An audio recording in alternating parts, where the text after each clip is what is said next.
Chapter 160. Lu Buwang's body had just been brought back, and they hadn't had time to discuss the burial yet. Someone came to inform Xiao Ju that the people sent by Her Highness had found Chai Anshi. Xiao Ju immediately rushed to the mansion with Lin Shuanghe. When they arrived at the hall of the mansion, Mu Hongjin was talking to her subordinates. When she saw Xiao Ju, she shook her head slightly and said, "He's dying." When the two entered the room, they saw a person lying on the couch. This person had been shot in the heart by an arrow, and blood kept flowing out. A person who looked like a doctor was pressing the wound for him. Lin Shuanghe asked the person to leave. He sat on the edge of the couch, felt his pulse, and shook his head at Xiao Ju. There's no hope. He was just a doctor after all. Fighting for his life with the King of Hell also depended on luck. It was impossible to save him with such injuries. Lin Shuanghe took out a medicine bottle from his bosom, poured out a pill from it, and fed it to Chai Anshi. Not long after, the person on the couch struggled to open his eyes. Lin Shuanghe got up. There's not much time. If you have any questions, ask them as soon as possible. He patted Xiao Ju's shoulder and went out. Chai Anshi raised his head in a daze. When he saw Xiao Ju's face, his dim eyes suddenly lit up. He gasped. Second young master. Xiao Ju stared at him indifferently. Second young master. Chai Anshi was a little excited, but as soon as he spoke, he spat out a big mouthful of blood. He asked, "Why are you here?" "I'm here to find you." Xiao Ju sat down on the chair in front of the couch and said calmly, "It's been 5 years. Now I should know what happened in the Battle of Mingshui." Chai Anshi was stunned and didn't speak for a long time. Xiao Ju actually often saw Chai Anshi when he was young. Chai Anshi was Xiao Zhongwu's assistant soldier. His martial arts skills were not the best, but his temperament was the most loyal and honest. He was like a black bear, and his build was similar to Shin Han's. When he was young, Chai Anshi would occasionally work for Xiao Zhongwu in the Fu. When he saw Xiao Ju, he would always smile and call him, "Second young master." However, the Chai Anshi lying on the bed right now was completely different from the Xiao Ju in his memory. Chai Anshi was about the same age as Xiao Zhongwu and was in the prime of his life, but he looked like an old man. His hair had turned white, and there was a burn mark on his face. He didn't know if his body had shriveled or something, but he had become extremely small, like a child who hadn't grown up yet. The way he looked at Xiao Ju was no longer filled with love. Instead, it was filled with regret, guilt, pain, or something else. It was so complicated that it was frightening. He smiled bitterly and said, "Second young master, you already know, right?" Xiao Ju did not say anything.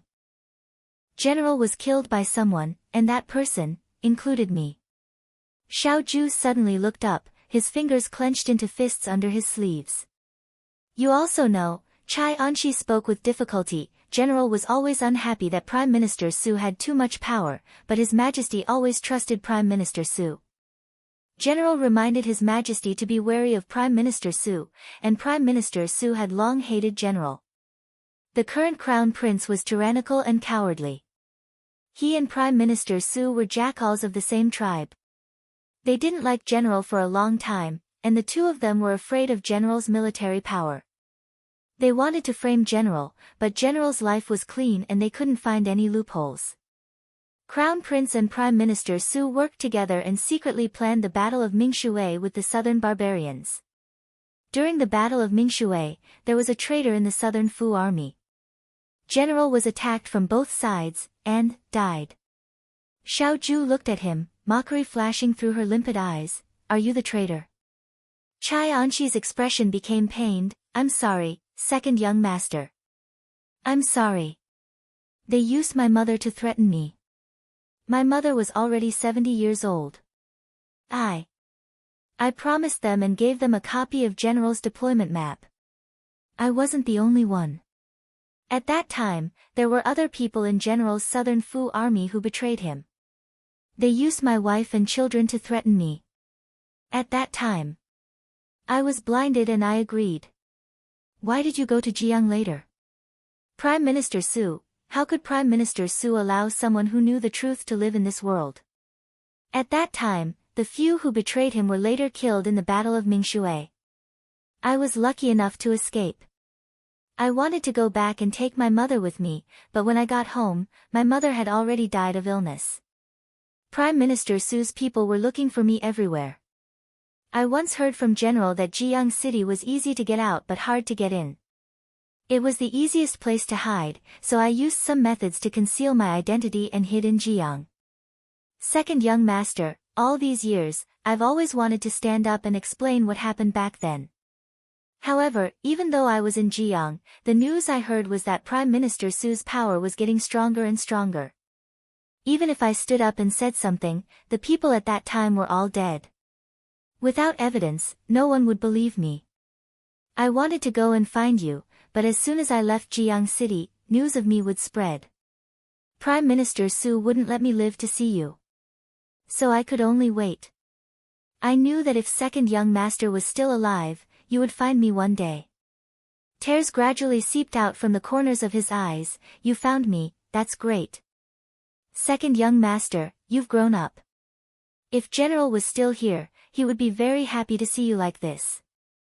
Looking at his tears, Xiao Ju's expression did not change in the slightest. She only asked, who killed you? I don't know. Chai Anshi said blankly, as early as 20 days ago, when I was in Suiwei Pavilion, someone wanted to kill me. They set a big fire at night, but I escaped. The wound on my face was left at that time. After that, I hid until Yuto came to Jiang. I heard about second young master's news and wanted to find you, but I was chased halfway. He was no longer the strong man under Xiao Zhongwu. After so many years, his age and skills could not be compared to back then. Because of that big fire, he was easily ambushed and killed because of his old injuries. He was still alive. If he could live to see Xiao Ju, he could see how the young man looked like when he grew up, and he could tell her the guilt and regret in his heart. I don't have anything to help you with, second young master. I'm just saying this for peace of mind. I owe the general, madam, first young master, second young master, and my brothers. I can't repay them all in this lifetime. He seemed to be crying and laughing at the same time. When I go to hell, I will personally kowtow to the general and apologize. His voice stopped abruptly. His eyes were still open, but there was no light in them anymore. He was dead. Xiao Ju sat quietly with her eyes lowered. After a while, she stood up and walked out of the room. Chai Anshi was dead. The last person who knew about the Battle of Mingshui was gone.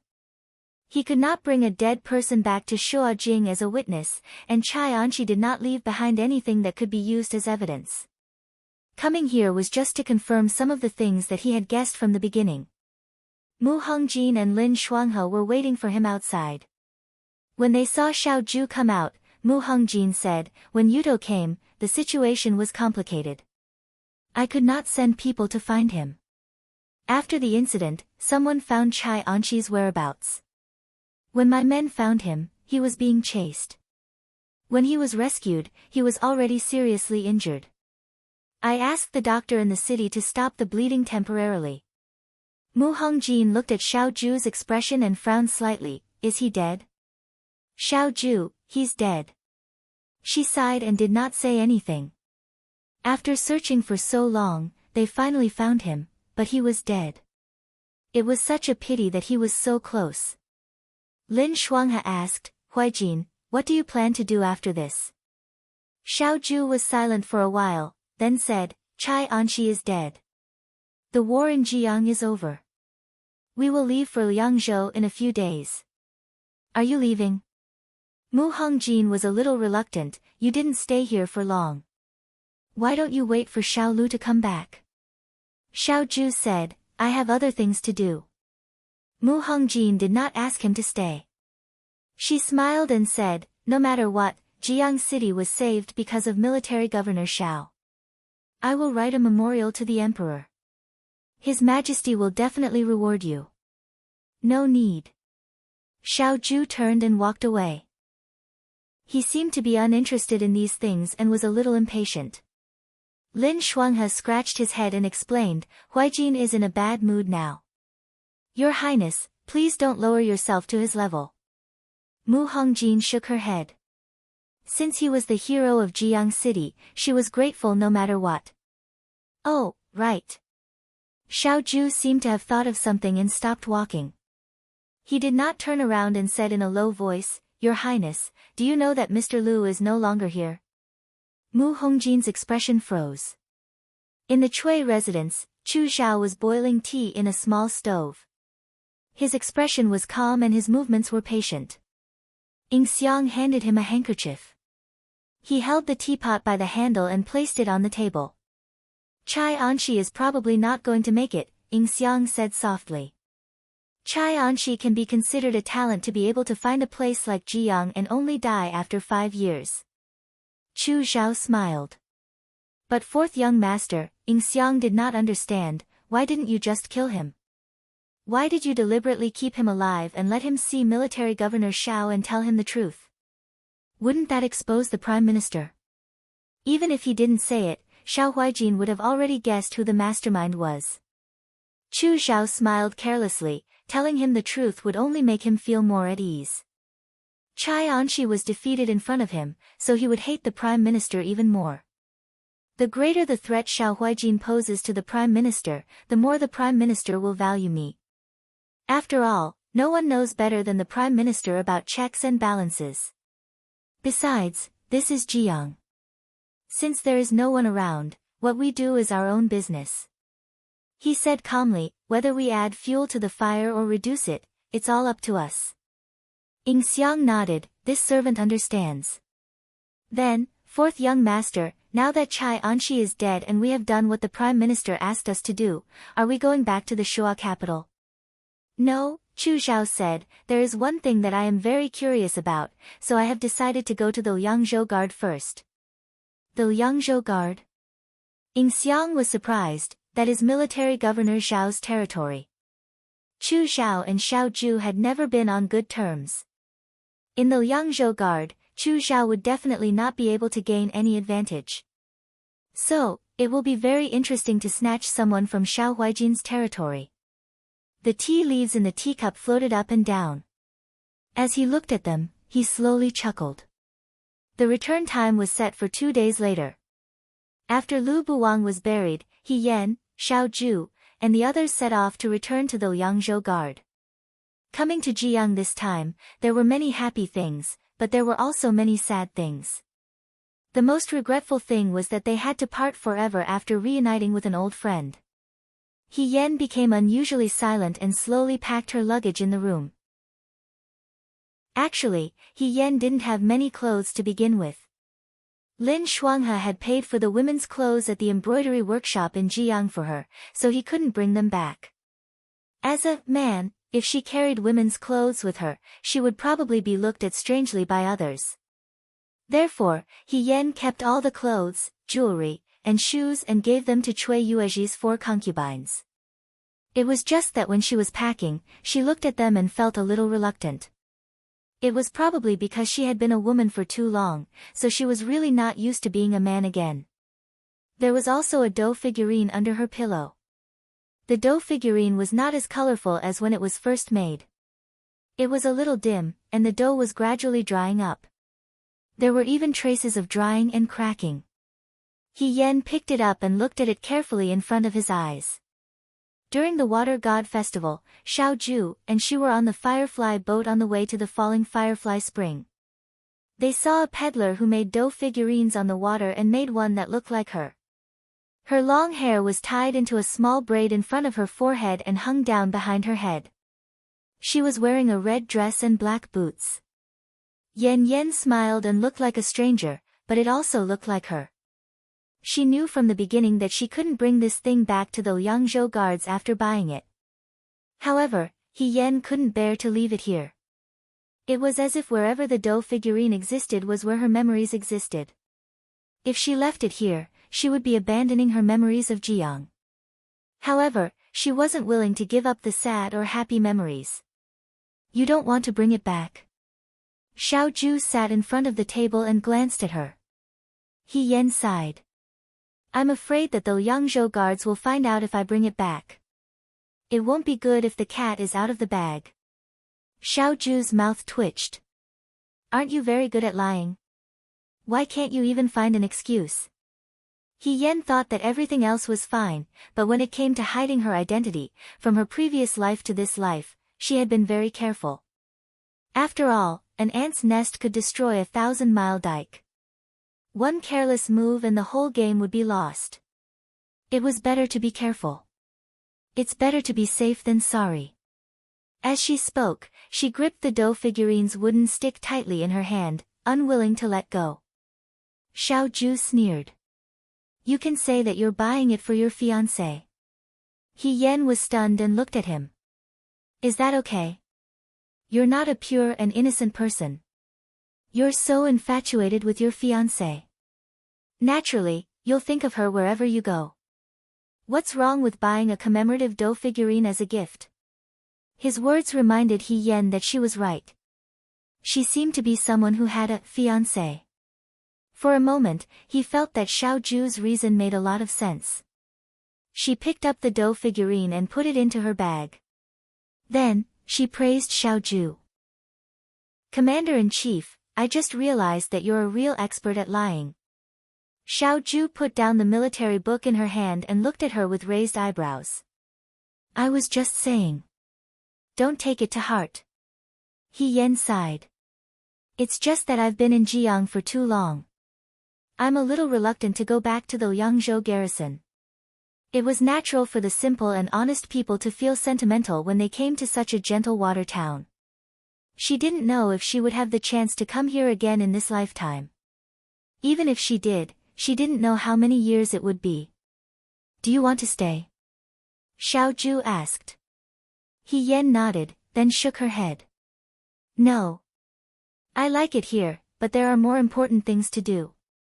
If she didn't have the grudges from her previous life and simply used the identity of He Yan, she would naturally be more than happy to be able to stay here for a long time.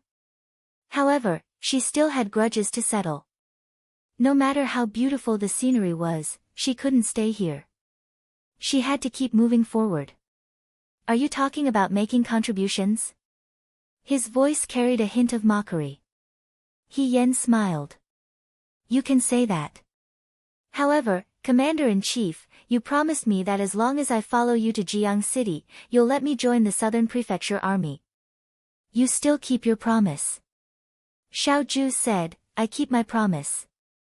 He Yan was happy. At least she was a little closer to her goal. Xiao Ju lowered her eyes to hide the deep meaning in her eyes. When she raised her head again, her expression had returned to normal. Just as she was about to speak, someone knocked on the door. It was Cui Jiao's voice. Madam. Come in. Cui Jiao walked in with a neatly folded set of clothes in her hands.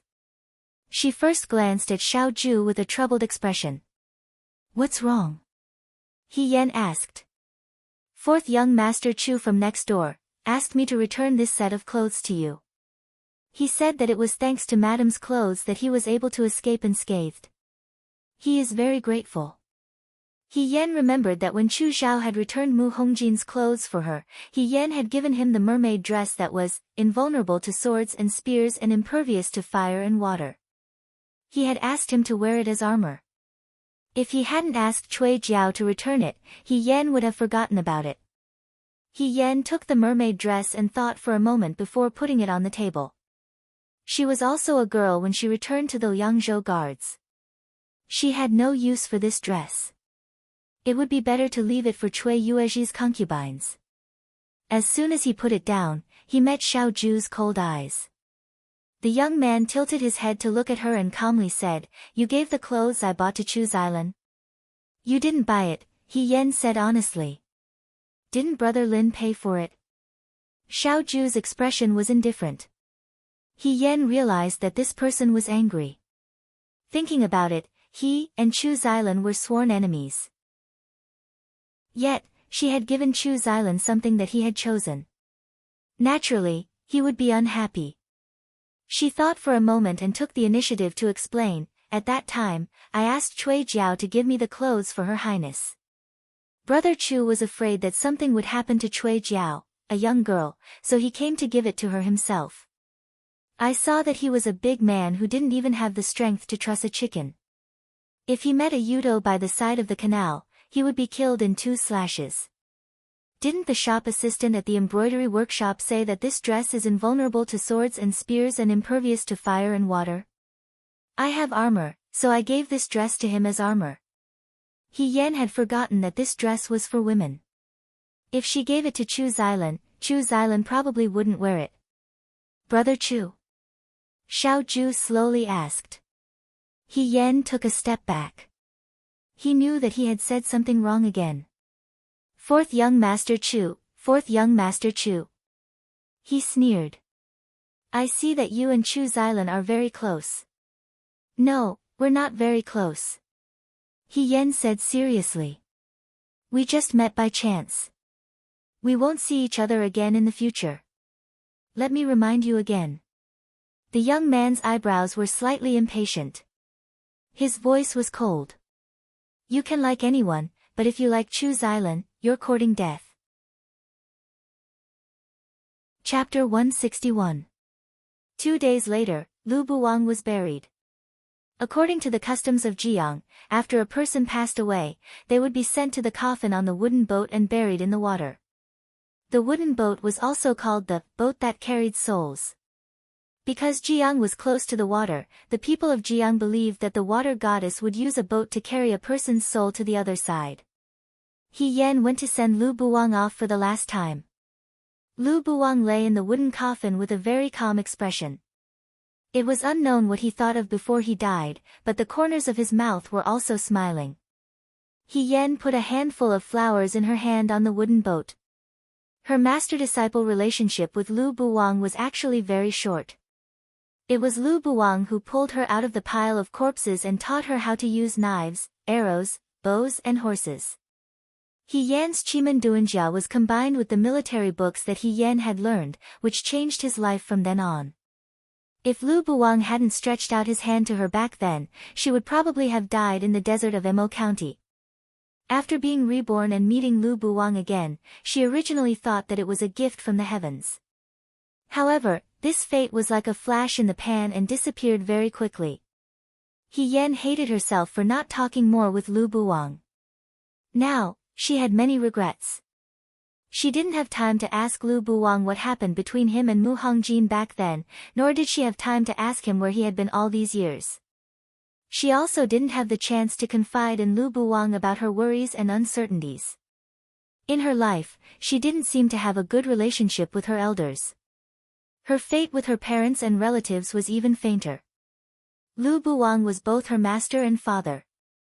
Now, he had also left. There were always more regrets in the world than satisfactions. Your Highness. He Yan heard Cui Yuezhi behind her speak. She turned around and saw Mu Hongjin walking over. She didn't wear the red robe but a black one. Her long hair was braided and tied up, and she wore a golden crown on her head. She was still as beautiful and powerful as before, but there was a trace of confusion in her expression. It made her look like a child who had lost her way, and was the first to be vulnerable. He Yan stepped aside, and Mu Hongjin walked up to the front of the wooden boat. The burial objects of the man on the ship were only a sword and a zither, both of which would be left in the wooden coffin. When he left the mountain, he was just as handsome as he was, and when he left the mortal world, he was still untainted. Even though the white-clothed youth was old, he seemed to still be a youth. Mu Hongjin stared blankly. When Xiao Ju said that Lu Buwang wasn't here, she found it unbelievable at first, and then she found it ridiculous.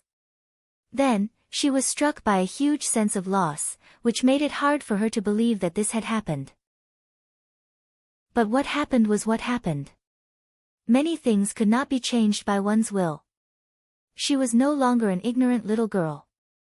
All she had to do was bury her head in the pillow and lie to herself that she didn't believe it. That was why she had come. Lu Buwang died in order to protect Jiang City. Before he died, he set up a formation on the riverbank in front of the mouth of the calabash. He fought against hundreds and thousands of people alone, but he didn't tell anyone. As usual, he refused to say anything. This was the only man she had ever loved in her life. Even though Lu Buwang had someone else in his heart and they had broken up for many years, a concern was still a concern. Mu Hongjin would still be sad if he died. Your Highness. He Yen thought for a while, walked forward, and spread out his palm. Do you recognize this? Mu Hongjin slowly turned her head and saw a silver bracelet lying in He Yen's hand. The bracelet was polished until it was smooth and warm, and a circle of tiny daisies could be faintly seen on the edge. In an instant, the images of the past filled her mind, and she seemed to hear the kind voice of an old woman falling into her ears. This is called a happy bracelet. Buy one and wear it on your sweetheart's hand. You won't be separated from her for the rest of your life. Young hero Lu, did you hear that? Quickly buy one for me. She's not my sweetheart. Mu Hongjin stared blankly at the bracelet in front of her, as if she was looking at a late gift. She only felt her throat tighten, and she asked in a hoarse voice, why do you have this? Before Master died, he had been holding this bracelet tightly in his hand. I think this should be very important to him. He Yen looked at Mu Hongjin. Is this the bracelet of your highness? Mu Hongjin took the bracelet from He Yan's hand and murmured, I don't know. How could she know? Those jokes from back then had long fallen into the depths of her memory, and she didn't even dare to recall them. She had already confronted Lu Buwang that he didn't like her, but now this bracelet clearly told her that she had once been in Lu Buwang's heart. How could she believe it? How could she believe it? A wave of powerless sorrow also surfaced in He Yan's heart.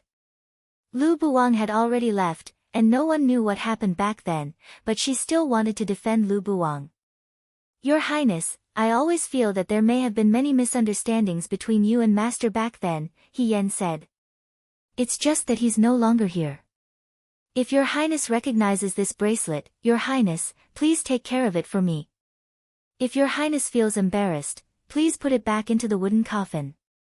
But I think, He Yen said softly, if Master is still here, he will want you to keep it. A gift that he didn't give, a belated explanation, and a frank confession were probably the most regretful things in his life. But what was the use of regretting? When a person died, all the grievances related to him, whether he was willing or not, had disappeared. The story ended here. Mu Hongjin looked at the silver bracelet in her palm. After a while, she slowly clenched her palm and whispered, I see. He Yen saw that she was going to put away the bracelet, and he was slightly relieved. There was really not much she could do for Lu Buwang, and now, this was the only thing she could do. The wooden coffin was closed, and all kinds of wild flowers were piled up around the boat. Lu Buwang had gone down the mountain in spring, and now, he was going back to spring again. The clear river water pushed the boat forward, farther and farther, and gradually disappeared in the green waves between the mountains. What exactly is Permitha? He Yen murmured in a low voice. But who would know? Just like when Lu Buwang went down the mountain and met Mu Hongjin, he sneered at the words, a lifetime, that the woman selling flowers said. Back then, he only felt that his life was long, but it turned out that he had only met a few people, listened to a few songs, met a few times, and parted a few times. A lifetime passed quickly. After Lu Buwang's funeral, He Yen and the others were about to set off for the Liangzhou guards.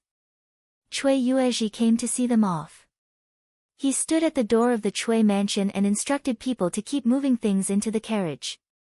These are all specialties of Jiang. Take more back. Liangzhou doesn't have these things. Lin Shuang has supported his head with a fan and said, there's no need to bring the roasted rabbit. It's greasy and inconvenient in the carriage. Bring it, Cui Yuezhi insisted. Take it and eat it on the way. Zhong Fu, he called the butler over. Are the apricots ready? Yes. Zhong Fu came over with a cloth bag of red apricots. They've all been washed clean. Governor and Miss, if you're thirsty, eat 2 apricots. They're thirsty and delicious. He Yen, those who didn't know would think that they were going for an outing. It was really difficult to refuse such kindness. It's really enough, Lord Chui, He Yen said with a smile. If you pack more things, the governor and I won't have a place to sit. Chui Yuezhi looked at the full carriage and finally stopped. He smiled and said, all right, then forget it. You've stayed in my Chui mansion for too short a time. If you stay longer, I'll definitely take you around the entire Jiang city. At this point, he solemnly bowed to Xiao Ju and He Yen. It's all thanks to Military Governor Xiao, Miss He, and Master Lu that the disaster in Jiang city was resolved. I will never forget this great kindness. The people of Jiang will also remember your kindness. In this life, if there's anything that Jiang city, and I will go through water and tread on fire without hesitation. Miss He, if you have the chance in the future, you must come visit Jiang city more often. The person who spoke was Chui Yuezhi's fourth concubine. She smiled and said, next time, stay longer. We'll make delicious food for you. Second concubine looked at Xiao Ju and said with a smile, Military Governor Xiao as well. Concubine Wei glared at the two of them. She stepped forward and held He Yan's hand. She reminded him, be careful on the road. He Yan smiled and nodded. As they were talking, someone came in from outside. Lord Lieutenant, Mu Yi has brought people over. He said that he wants to say goodbye to Miss He. Xiao Ju raised her eyebrows. He Yan asked, say goodbye to me? The people that Mu Yi brought were the 50 people who had planned to set fire to the Yuchuo soldiers' ships with He Yan. Among the 50 people, 20 or so had died in the war. However, at least half of them had survived. At this moment, the remaining 20 or so people heard that He Yan was leaving. They followed Mu Yi to thank He Yan. It's all thanks to Miss He. One of the young men scratched his head. Otherwise, we might not be alive right now. Before Miss He leaves, we decided to come together to thank Miss He. Mu Yi took out a wooden frame and handed it to He Yan. This is a gift from everyone to Miss He. He Yan took it and looked at it. It was a wooden drawing carved out of a whole piece of wood. It depicted a sea of fire. A young woman in armor stood at the bow of the ship. The woman held a long whip in her hand. Her long hair was tied up high behind her head. She looked valiant and formidable. It was very eye-catching. He Yan looked at it for a long time.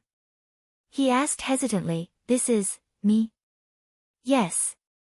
Another person said, we pooled some money together and found the best craftsman in Jiang City to carve it out. However, we still couldn't carve out Miss He's charm. When Miss He used her whip to sink the Wudong warship, it was so exciting. It was much better than the carving in this drawing. That's right. This drawing can also carve out Miss He's appearance. It's not as beautiful as Miss He herself. That's right. Miss He is so beautiful that even the gods can't draw her. At the end of the speech, all of them were serious praises, which made He Yan blush. Well, she could feel the enthusiasm of the men in Jiang City. Chui Yuezhi looked in front of him with a smile. Mu Yi looked at He Yan and said, does Miss He have to go back to Liangzhou? He Yan was stunned for a moment. He nodded and answered, I still have important matters to attend to. I see. A trace of regret flashed through the young man's eyes. However, after a moment, he stared into He Yan's eyes and asked seriously, then will you come back to Jiang City in the future? Mu Yi was handsome and masculine. When his sincere and slightly shy gaze landed on someone, it was really irresistible. Even though He Yan was slow to realize it, when faced with such a gaze, she understood a little. She was a little embarrassed but also very touched.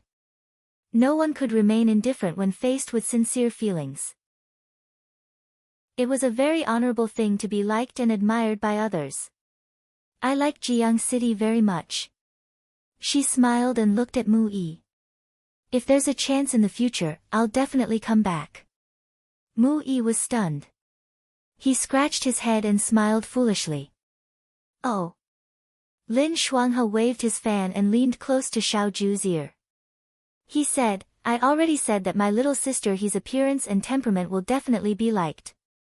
Look, so many people are eyeing her covetously. TSK, TSK, TSK. You have to keep an eye on my little sister He. Xiao Ju sneered, as if she was incredulous. What kind of taste is that? Of course it's good taste. Lin Shuanghe put away his fan. You have to know that gold will always shine. While the two were talking, another person walked out of the fu. This person was dressed in a sky blue robe. He was thin and gentle. It was Chu Zhao. Beside Chu Zhao, Ying Xiang was carrying a bundle in his hand. Fourth young master Chu. Cui Yuezhi was stunned. Cui Yuezhi had already learned about the relationship between Chu Zhao and Xiao Ju from Mu Hongjin. The two of them were not on good terms and had different standpoints. Mu Hongjin had arranged for them to be in the same place to keep them in check. Speaking of which, they were able to defeat Yudo this time because of the defense map and information that Chu Zhao had sent over. However, Cui Yuezhi was a martial arts practitioner.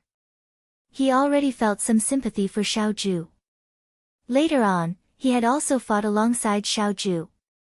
The scales in his heart had already tilted towards Xiao Ju. Hence, he treated Chu Zhao with politeness and unfamiliarity. Fourth young master Chu, where are you going? Cui Yuezhi asked. I came to Jiang this time because of the Yudo incident. Since this matter is over, it's time to bid farewell to everyone. He smiled slightly.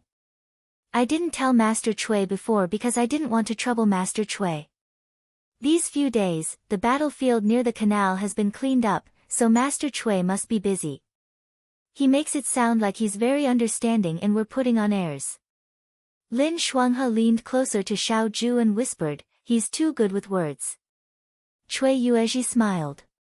Fourth young master Chu, you're too polite. You should have told me in advance. No matter how busy I am, I still have time to bid you farewell. Cui Yuezhi looked at Xiao Ju. Fourth young master Chu, if you depart today, won't you be able to travel together with military governor Xiao? This way, you won't be too lonely. When Xiao Ju heard this, her expression was cold. She didn't even pretend to be happy. He Yan thought that Cui Yuezhi's politeness was a little stiff. Chu Zhao probably chose today on purpose so that they could depart together. However, she didn't expect Chu Zhao to hear this and smile. Yes, our destination is also the Liang Province Guard. Liang Province Guard? He Yan was surprised. Fourth young master Chu, why are you going to the Liang Province Guard? Xiao Ju raised her eyes and looked at him. I've already written a letter to inform Prime Minister Su of the military situation in Jiang. Chu Zhao smiled. Before His Majesty's decree is issued, I will remain in the Liang Province Guard. After all, I was present from the beginning to the end of the matter in Jiang. He didn't continue speaking, but everyone understood what he meant. Cui Yuezhi was secretly speechless. The open and covert struggles in the imperial court had already become so intense. No wonder the Yudo had an opportunity to take advantage of them. When Xiao Ju heard this, she was first surprised. Then, she said with a faint smile, Fourth young master Chu, you can stay in the Liang Province Guard if you want. However, I have the final say in the Liang Province Guard. Chu Zhao responded with a smile. He didn't pay any more attention to Chu Zhao and turned to board the carriage. He Yan looked at Chu Zhao with a different gaze. This person seemed to be doing it on purpose. He was doing it on purpose to the point where he didn't even bother to hide it. She bowed to Chu Zhao and said, then, Brother Chu, I'll board the carriage first. Without waiting for Chu Zhao to speak, He Yan hurriedly boarded the carriage. Chu Zhao's provocation definitely made second young master Xiao unhappy. At this juncture, he couldn't pull the hair off a tiger's head.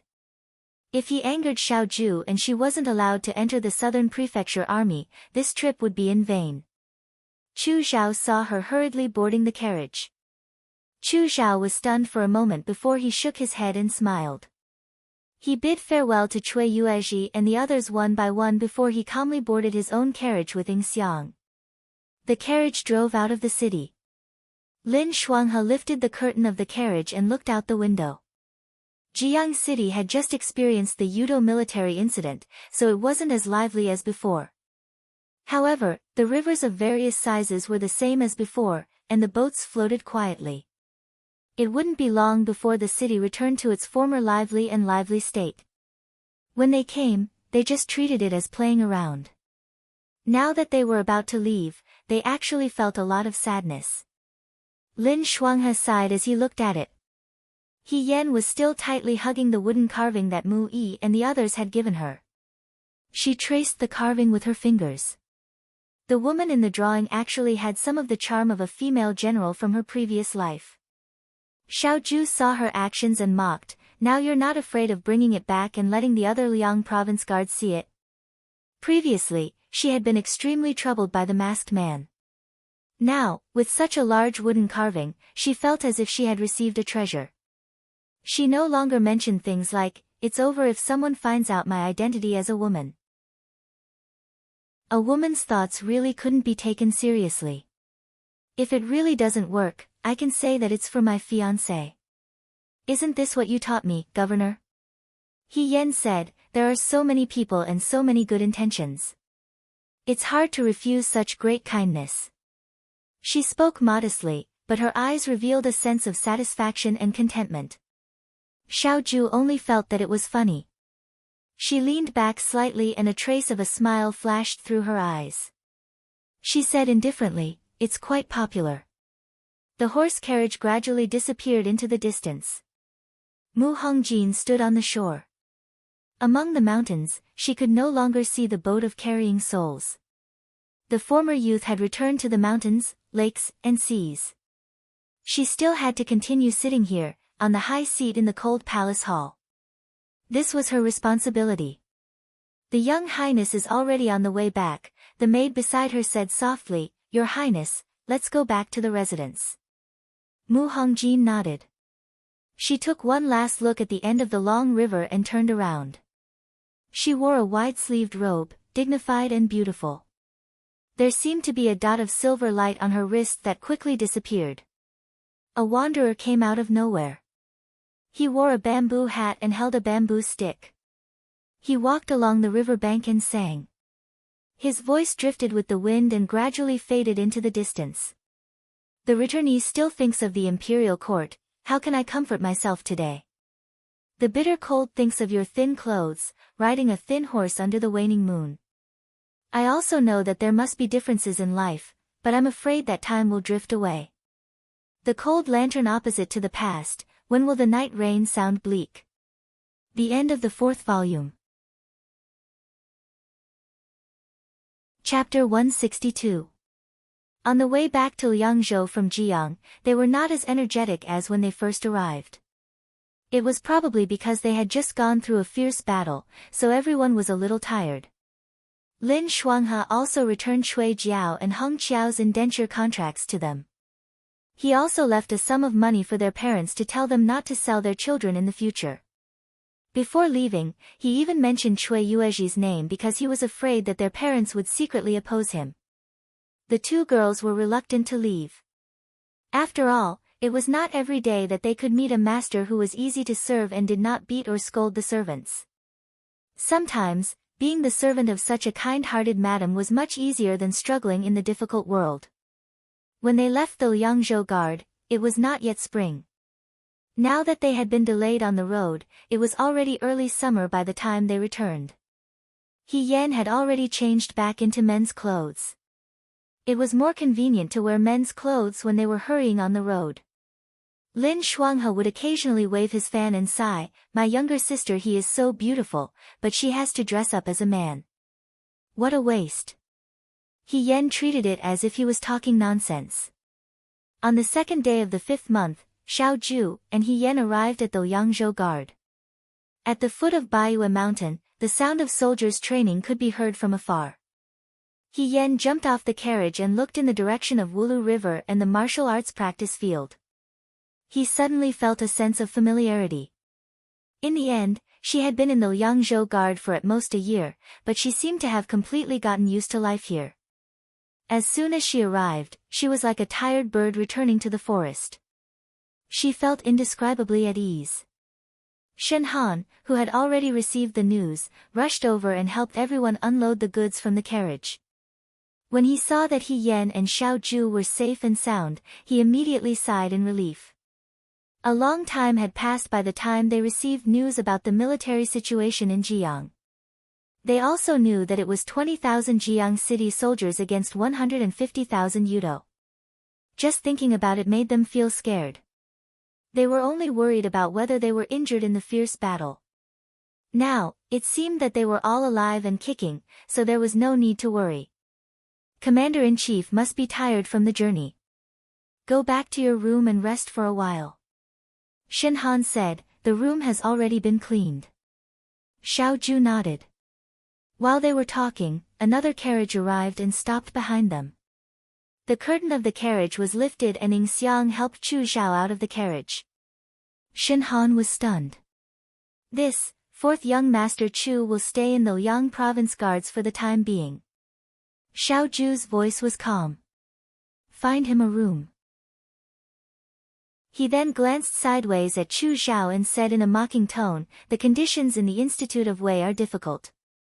Fourth young master Chu, please forgive us. Chu Zhao cupped his hands and thanked her, I don't dare. Xylan is very grateful.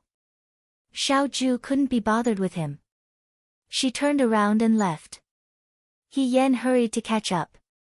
Qing Lisu was no longer in the Liang province guard. Logically speaking, Qing Lisu's room should be returned to its rightful owner. However, Xiao Ju seemed to have forgotten about this matter. Living here, it was indeed more convenient for her to bathe and freshen up compared to living with the others. Since Xiao Ju didn't mention it, He Yan pretended not to know. He carried the luggage back to Qing Lisu's room, which was next door to Xiao Ju's room. Shen Han followed behind him. He held a military booklet in his hand and said, this is the content of the daily training for the past few days. I have already organized it. You can take a look at it slowly after you have rested. When you return, the Nan province guards will still be trained by you. In the past few months, the Liang province guards formation has begun to show results. Xiao Ju took the military booklet from his hand and flipped through it casually. Shen Han turned his head to look at the room next door. He saw He Yan sitting on the bed with a bag spread out in front of him. He seemed to be organizing the things he brought back from Jiang. With a rough look, there were quite a lot of things. Food, clothes, and small trinkets spread out on the bed. He looked at Xiao Ju again. She didn't seem to have any intention of stopping him. Shen Han fell into deep thought. It should be known that second young master Xiao was very particular about cleanliness. Even after he left, the room had to be cleaned every day. The men in the army were fine. However, the instructors who interacted with Xiao Ju didn't dare to act rashly in front of Xiao Ju. At least they had the proper manners to sit and stand. They weren't as casual as He Yan. Xiao Ju didn't stop him either. Could it be that their relationship had improved after their trip to Jiang? He was deep in thought and didn't notice Xiao Ju calling his name. Xiao Ju saw that he didn't respond. She looked up and followed his gaze. She saw Shen Han staring at He Yan, who was sitting on the bed and organizing his luggage. She frowned and called out to him again, Shen Han. Shen Han shuddered and came back to his senses. He said, Commander-in-Chief. I'm going to write a memorial. Find a few people to keep an eye on Chu's Island. He said, if there's anything unusual, immediately inform me. Shen Han nodded and left. He Yan waited for Shen Han to leave before he lay down on the bed and rolled around. Xiao Ju frowned unhappily. Are you a dog? After such a long journey, I've been tossing and turning in the carriage every day. Finally, I can have a good night's sleep. He Yan grabbed a handful of dried fruits from the bag and placed it in his palm. Commander-in-Chief, this was given to me by Lady Chui's concubine. Do you want a handful? Xiao Ju said, no. It's a token of my sincerity. You don't have to be so heartless. He Yen found a clean handkerchief and wrapped the dried fruits. I'll put it on your table later. Xiao Ju didn't even turn her head as she flipped through the military register that Shinhan had just sent over. He Yen thought that being a general had its difficulties, but being a soldier also had its advantages. For example, right now, she could roll around on the bed, but Xiao Ju still had to deal with a backlog of official matters. He Yen looked at Xiao Ju's back and suddenly thought of something. He asked Xiao Ju, Commander-in-Chief, there's something I've always wanted to ask you. Xiao Ju said, go ahead. He Yen hesitated for a moment. Do you still remember when we were in Jiang City, the day the Yudo attacked the city? I set the fire with you. We should have swum all the way to the shore, but I choked on water. Were you the one who dragged me up? Actually, there was something she didn't say out loud. In her daze, she felt as though someone had passed her some air. She couldn't open her eyes underwater, but she vaguely felt that it was Xiao Ju. However, it was too unbelievable to say it out loud. Firstly, was Xiao Ju the kind of person who would pass someone's air like that? Definitely not. Secondly, she actually had such a dream. If she told others about it, they would laugh at her for thinking about such strange things in a life-and-death situation. Xiao Ju's eyes flickered. She paused and said, yes. Although it was hard to say, He Yen still bravely asked, Commander-in-Chief, other than dragging me up the shore, did you do anything else? Xiao Ju said, no. He Yen was stunned. No. He tilted his head and slowly curled the corners of his lips.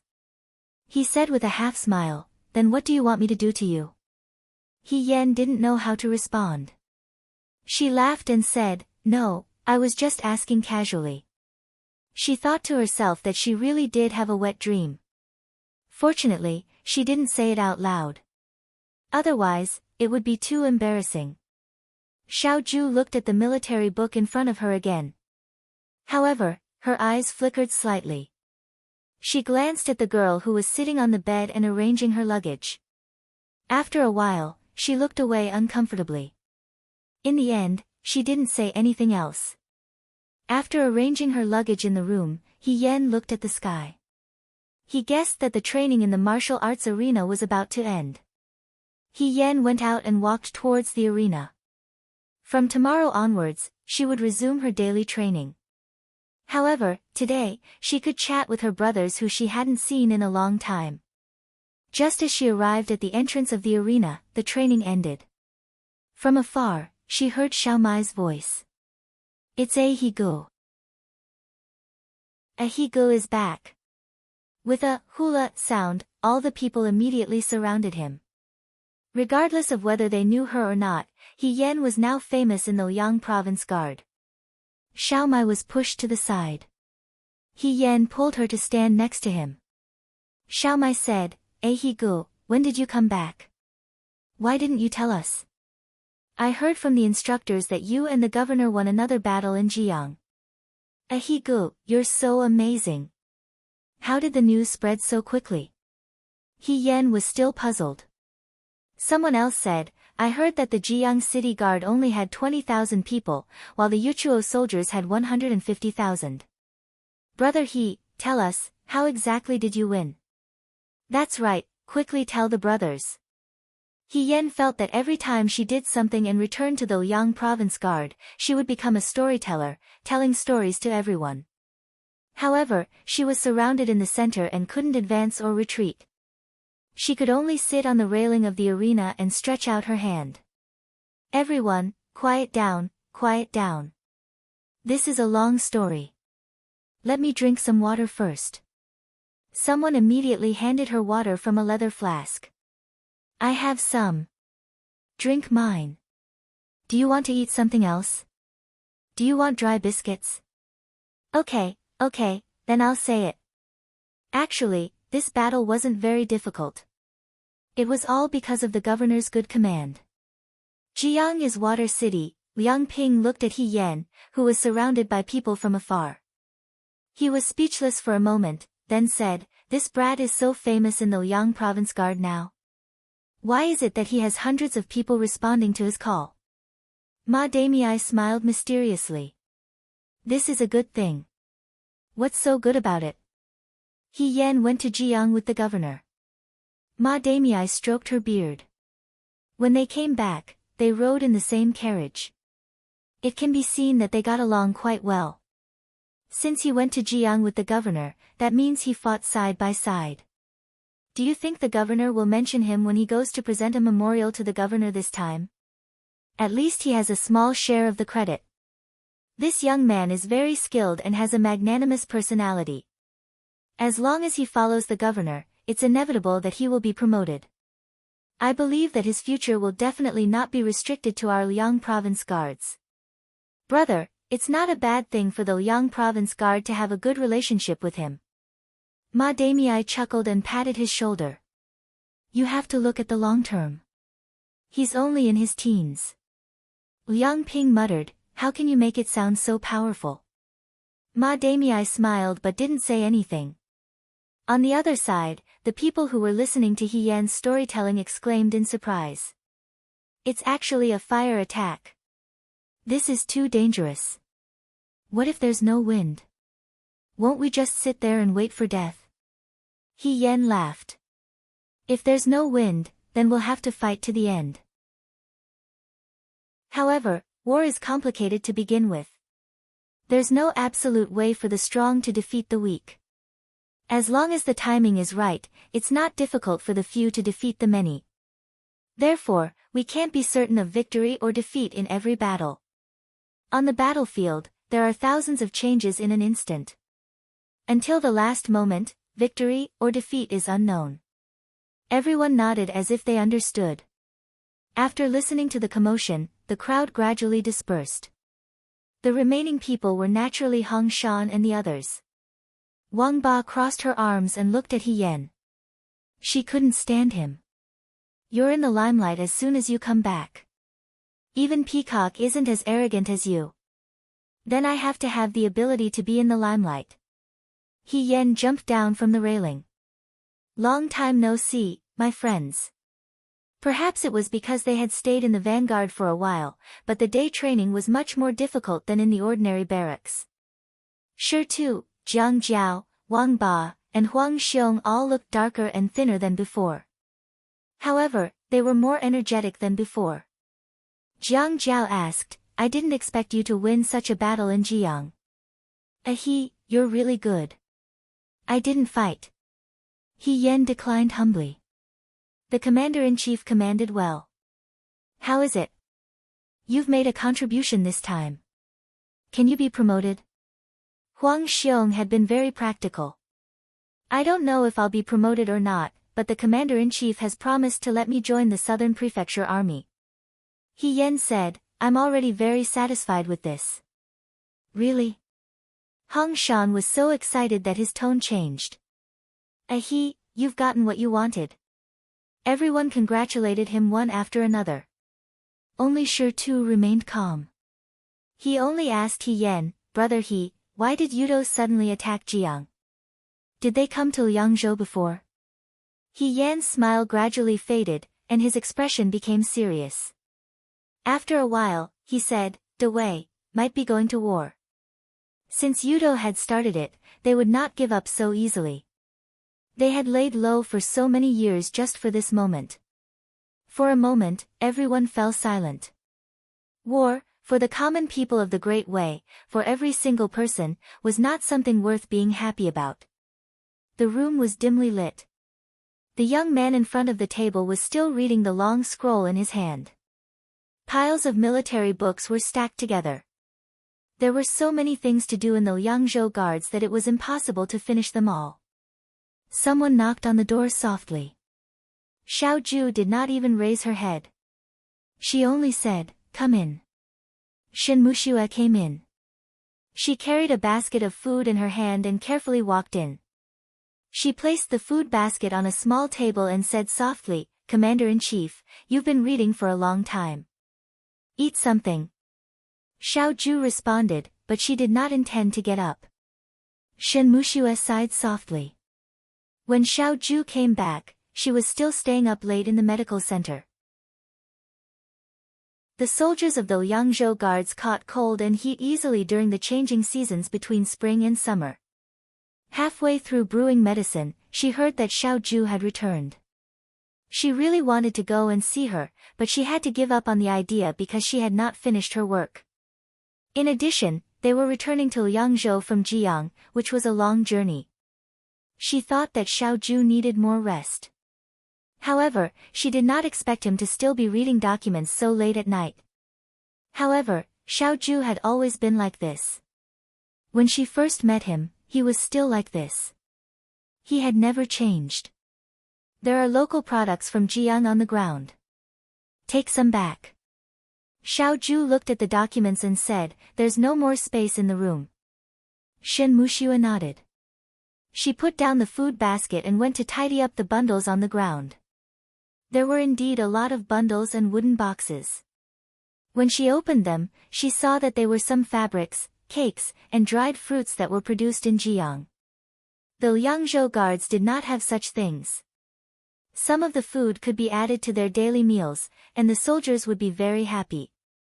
The box at the top looked very exquisite. It was a round wooden box with a layer of paint on it. When she looked carefully, she saw that it was carved with a scene from the Water God Festival in Jiang. When she opened it, she saw that it was filled with ointment. When she put it under her nose, she could smell a faint floral fragrance. This thing was not particularly expensive, but it was exquisite and cute. Most girls liked it. The ointment boxes made in Liangzhou were not as special as the ones made in Jiang. The ointment inside was used to wipe the hands. Soaking in water or making medicinal herbs all day long would cause the skin to occasionally crack. Although Shen Muxua loved her skin very much and had prepared a lot of ointment, she was still very happy to see this. She picked up the box and placed it in her palm. She looked at Xiao Ju and was a little shy.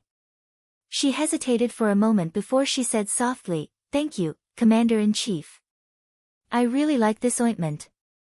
When Xiao Ju heard this, she did not seem to understand what she was talking about. She turned her head and looked at the box in her hand. She paused for a moment before she said calmly, "This is not for you." Shen Muxua's face instantly turned red. She quickly put the box down and said in a fluster, "I'm sorry, Commander-in-Chief. I thought it was for me." Although Xiao Ju did not say anything, she felt very embarrassed. It was as if she was overthinking things. "Take the other things, but don't touch the box." After Xiao Ju said this, she did not look at her anymore. Shen Muxua bit her lip and quickly tidied up the other bundles on the ground.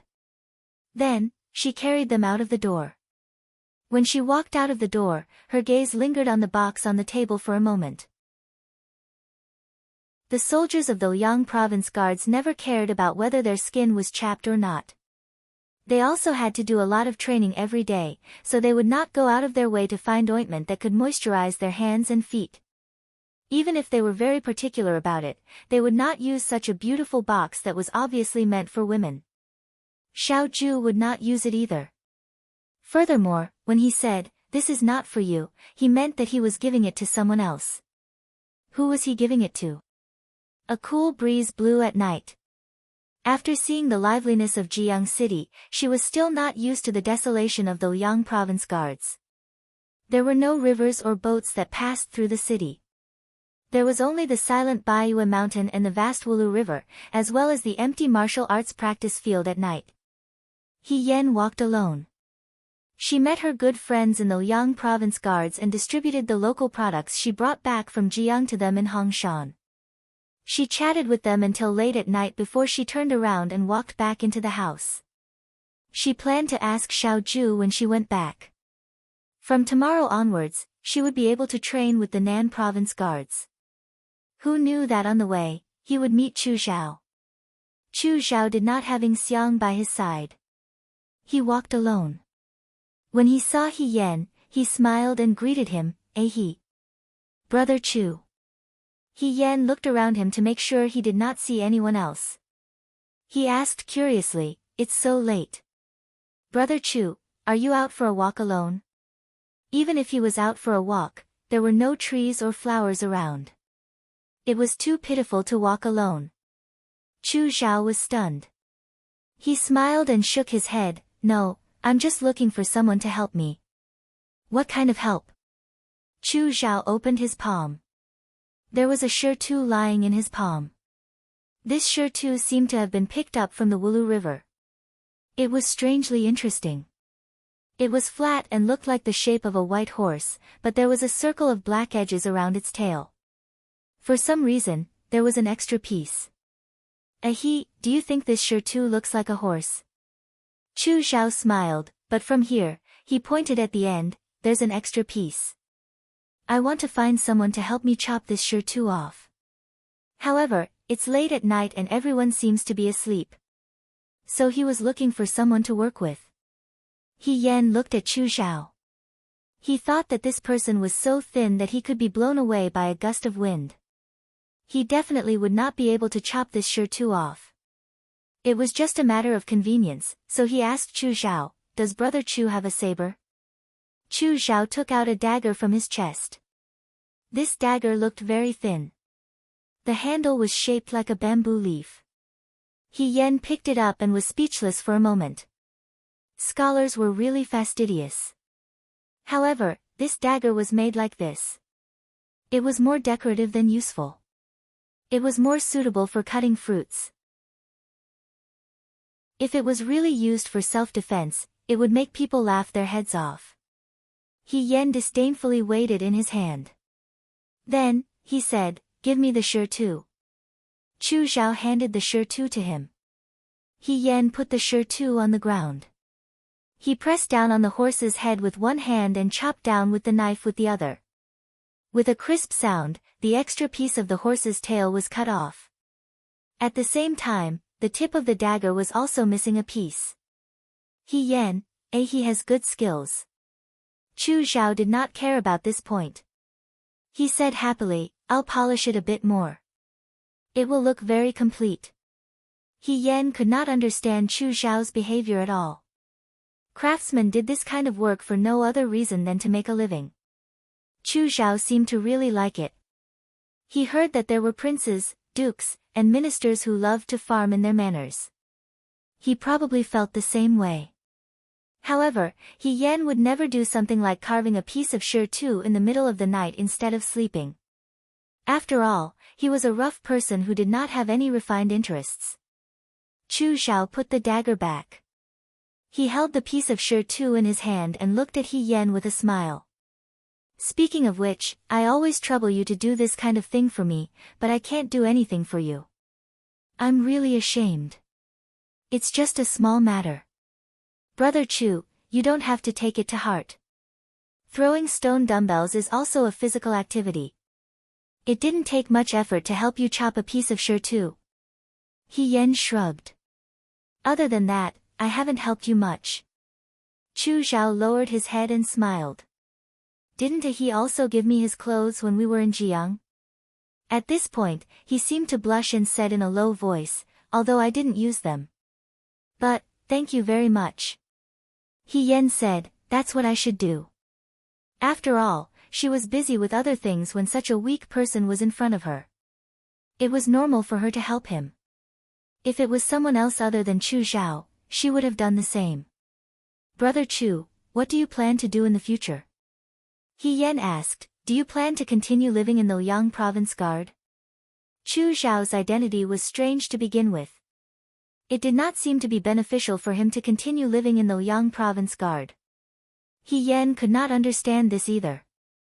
He looked at Xiao Ju coldly and did not seem to have any intention of interfering. No. Chu Xiao shook his head. When the matter in Jiang is settled, I will return to the capital. Hasn't the matter in Jiang been settled? What is Brother Chu referring to? Chu Xiao looked at He Yan. In the night, he smiled slightly. His smile was as gentle as before, but there was a deeper meaning behind it. He will understand in the future. Chapter 163. After helping Chu Xiao chop shirtu, He Yan went back to her room. She didn't close the door when she left, so it was wide open. She could see Xiaoju's room. Xiaoju was sitting in front of the table. He wasn't reading the military pamphlet anymore. Under the light, his eyes were closed, and he was rubbing his forehead. He Yen thought to herself, poor thing. He hasn't even rested since he came back. She walked to Xiaoju's side and bent down to look at Xiaoju. The dim light fell on his face, making his handsome face look even more hazy. His eyelashes were thick and long, like tiny fans. She couldn't help but want to reach out and touch them. Just as her fingertips were about to touch his eyelashes, someone said, "What are you doing?" He Yen suddenly withdrew her hand. He had already opened his eyes, and his cold gaze swept past her face. Nothing. He Yen stood up straight as if nothing had happened. There's a bug on your face. I helped you get rid of it. Xiaoju couldn't be bothered with her. It's already so late, He Yen said, Commander-in-Chief, you should sleep. You've been reading the military pamphlet for half a day. Aren't you going to rest? Xiaoju rubbed her wrists. She looked a little tired. When they were in Jiang, they lived in the same room. There wasn't even a central door to shelter them. But at that time, they didn't have much to do except for the last few days. Every day, they just turned off the lights and went to bed early. Once they returned to Jiang, there were many things to do. I'll sleep after I finish reading, he said. Am I going to train with the Nanfu army tomorrow? He Yen asked, do I need to tell Liang Jiao? Xiaoju, no, I've already told Liang Ping. He Yen nodded. You don't seem to be worried. He raised his eyebrows. Why should I be worried? The Nanfu Army's daily training is much more than the Liang Province Guard's daily training. I already knew that. He Yen sighed and said, people always strive for greater heights. Of course, of course. She was not worried about things like training. It was nothing more than suffering. Suffering in the South Prefecture Army was much better than suffering in the Liang Province Guard. At least he had a better future. As she spoke, she caught a glimpse of a food basket on the small table beside her. The small table was previously filled with Cui Yueji's local produce, but it should have been cleaned up by someone at this moment. The food basket was particularly conspicuous. He Yen asked, Commander-in-Chief, have you not eaten? What is it? You can't not eat. He Yen helped him open the food basket. The food inside was extremely sumptuous, with meat, vegetables, and snacks. He Yen let out a ha sound and sighed in admiration. Are the dishes of the Liang Province Guard this good now? However, after a moment, he refuted himself. That's not right. This should be your personal meal, right? It's good to be a commander-in-chief. Even the food you eat is so exquisite. Of all the generals in Dawei, you eat the best. Xiaoju was speechless. You've seen it before? He Yen thought to himself that she had indeed seen it before. When she was a General Feihong, the food she ate was not even half of what Xiaoju ate. It was good enough to have meat, let alone snacks. Perhaps this was because Xiaoju was the second son of the Xiao family, and she was from an ordinary family when she joined the army. Generals were divided into different ranks. However, the Liang Province Guard's chef was really good at cooking. The flowers carved on the snacks were really beautiful. He Yen called out to him, Commander-in-Chief, come and eat. The food is getting cold. Xiaoju glanced at her. Seeing that this person was so enthusiastic, he seemed to be the owner of an inn. He thought it was funny, but after a moment, his expression returned to normal. He walked to the table and sat down. In Jiang, the two of them often ate at the same table. It had long become a habit. He Yen subconsciously gave him a pair of chopsticks and took a pair for herself. In fact, she had already eaten that night. It was the familiar biscuit of the Liang Province Guard. She had a big appetite, and at this moment, she had forgotten that she was not in Jiang and was not Wen Yuyan. She happily reached out and picked up a piece of sugar cake. After picking it up, He Yen came to her senses and looked up at the person sitting opposite her. The young man looked at her calmly and raised his eyebrows slightly. "I'll just eat a little," He Yen said.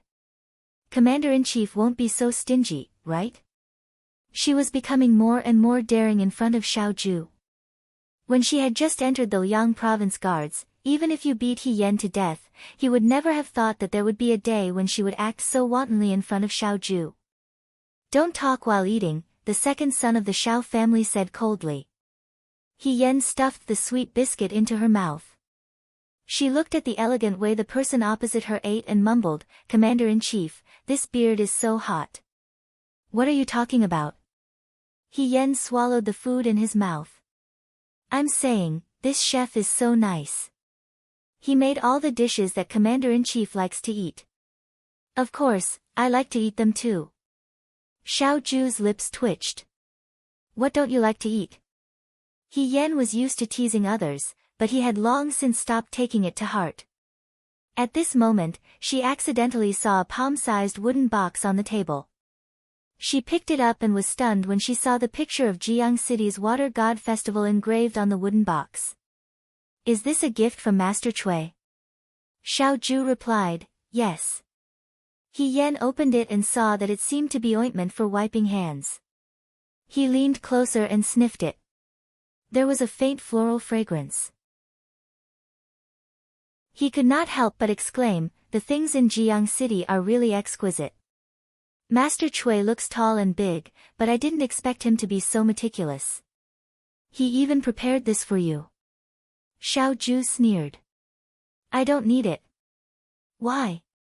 He Yen was puzzled. "Isn't it pretty? It's pungent." He Yen was speechless. As the son of a wealthy family, he really had high standards. Such a light and pleasant smell was described as pungent by him. He Yen asked, "Wouldn't it be a pity if you don't use his kind intentions? You can take it if you like it." Xiaoju was impatient. He Yen asked, "Really?" She saw that Xiaoju did not refute and knew that Xiaoju was not joking. She immediately put the wooden box containing the ointment away. The box was small, but it reminded her of something that she had forgotten. He Yen had been injured during the battle with the Yuto at the Cui residence in Jiang. Lin Shuanghe had given her a box of scar removal and muscle growth medicine. It was exactly the same as the box that Shin Muxue had given her. Lin Shuanghe had said that only Xiaoju had this medicine. She thought for a while and looked at Xiaoju. She asked tentatively, "Commander-in-Chief, did you ask Miss Shen to give me a box of scar removal medicine?" Xiaoju's hand paused. She asked, "You don't want it? You really gave it to me?" He Yen hesitated. Do you also think that scars on a woman's body are shameful and should not be talked about?" Su Zhiheng had been like this. Although she did not say anything, some things stayed in her heart and could not be dispelled. This situation was familiar. If all the men in the world thought this way, she would not be surprised. But if this person was Xiaoju, He Yen thought that she would be disappointed. Even if this disappointment did not make sense. Xiaoju looked at her indifferently. "You think too much." He Yen was stunned. The young man's voice was very calm. "It's just a scar. Everyone has it. You don't have to be nervous or care. If you can treat it, then treat it.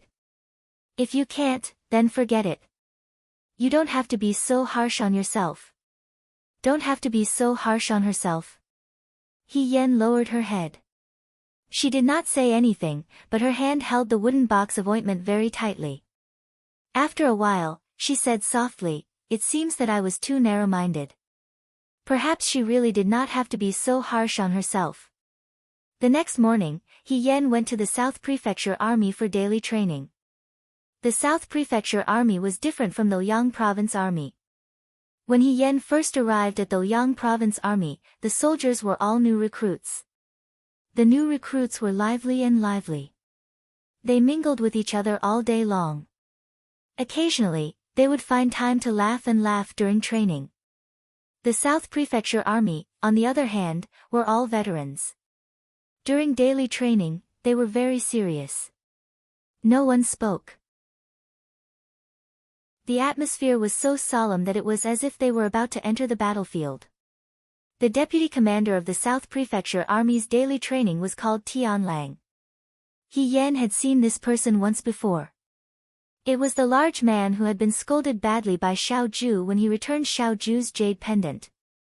This man's temperament was exactly the same as Xiao Ju's, cold and hard. For a moment, He Yan missed Liang Ping's clamor or Ma Damiai's kindness. She even missed Shin Han, who sometimes appeared abnormally warm and caring. Tian Lang was also paying attention to He Yan. It had been a long time since the South Prefecture Army accepted a new recruit. Even if they did accept a new recruit, it would not be a new recruit from the Liang Province Army. However, this young man called He Yan was different. He had a great reputation in the Liang Province Army. It was said that he had fought with right amusi and was not at a disadvantage. Later on, he went to Jiang with Xiao Ju and fought against Yudo together. To Xiao Ju, she already had a lot of trust in this young man's actions. This young man looked extremely weak. Tian Lang originally thought that he would not be able to keep up with the South Prefecture Army's daily training. However, he completed it quite well and did not seem to struggle at all.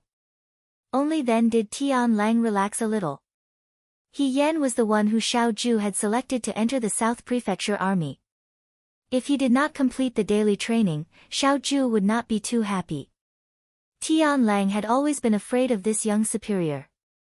He Yan did not know that because of his relationship with Xiao Ju, he had become the deputy commander's #1 person to pay attention to. The happiest thing was that in the evening, after all the daily training ended, he could go to the martial arts practice field next door to find Hong Shan and the others. As soon as he walked in, he heard Xiao Mai's excited voice, He Gu, how was it? Are the people in the South Prefecture Army strong? Did you guys have a competition? No. The soldiers in the South Prefecture Army had already been honed for many years and did not have a competitive heart. Perhaps in their eyes, He Yan was just one of the thousands of ordinary soldiers, not worth their attention. Why don't you show them your skills? It's a good thing that you have a firm foothold in the South Prefecture Army. Hong Shan laughed and joked. You've been taught a lesson. Wang Ba snorted, there will always be someone better than you. The people in the South Prefecture Army are not the Liang Province Army, a bunch of trash. He Yan looked at him with a smile, Brother Wang, you're scolding all of us, including yourself. Is that okay? I'm already a member of the Vanguard Battalion. He said arrogantly, I don't belong to the Liang Province Army. Jiang Jiao was speechless, that's still the Vanguard Battalion of the Liang Province Army. As he spoke, He Yan jumped onto the railing next to the martial arts practice field. She liked to sit on it and swing her legs like a swing. However, as soon as she jumped onto it, something rolled out from her bosom. It landed next to Shirtu's feet. Shirtu bent down and picked up the thing on the ground. Xiao Mai asked, what's this? Can it be eaten? It looks like a hand ointment. Huang Xiong asked, I've seen my little sister use it before. What's the picture on it? It's a picture of the Water God Festival in Jiang City, He Yan said, that's all. What's wrong with you? Wang Ba looked away in disgust. Hand ointment? Isn't that stuff for women? You're a man, how can you use this stuff? Isn't it disgusting? He Yan, why can't men use hand ointment? I'm being particular. You bandits obviously don't understand these things. What right do you have to look down on us bandits? Wang Ba was furious. We bandits are also divided into different ranks. Seeing that they were about to quarrel again, Jiang Jiao hurriedly stepped forward to persuade them, all right, stop quarreling. However, Brother He, we practice martial arts every day. If you use this, it won't be of much use, right? He was afraid that she would just moisten her hands a little today and cut them open tomorrow. The speed at which she moistened her hands was not as fast as the speed at which she cut them open. After all, who didn't have scars on their hands during their daily training at the martial arts practice field? thinking about how she applied ointment that emitted a faint fragrance on her hands a moment ago and then threw a huge stone lock up and down in the next, the onlookers probably thought that she was crazy. He Yen vaguely said, "It's just a token of appreciation from the people of Jiang. Don't waste it." As he spoke, he reached out to take the box of ointment from Shirtu. His hand was halfway out when a gentle female voice rang out, "What's this?"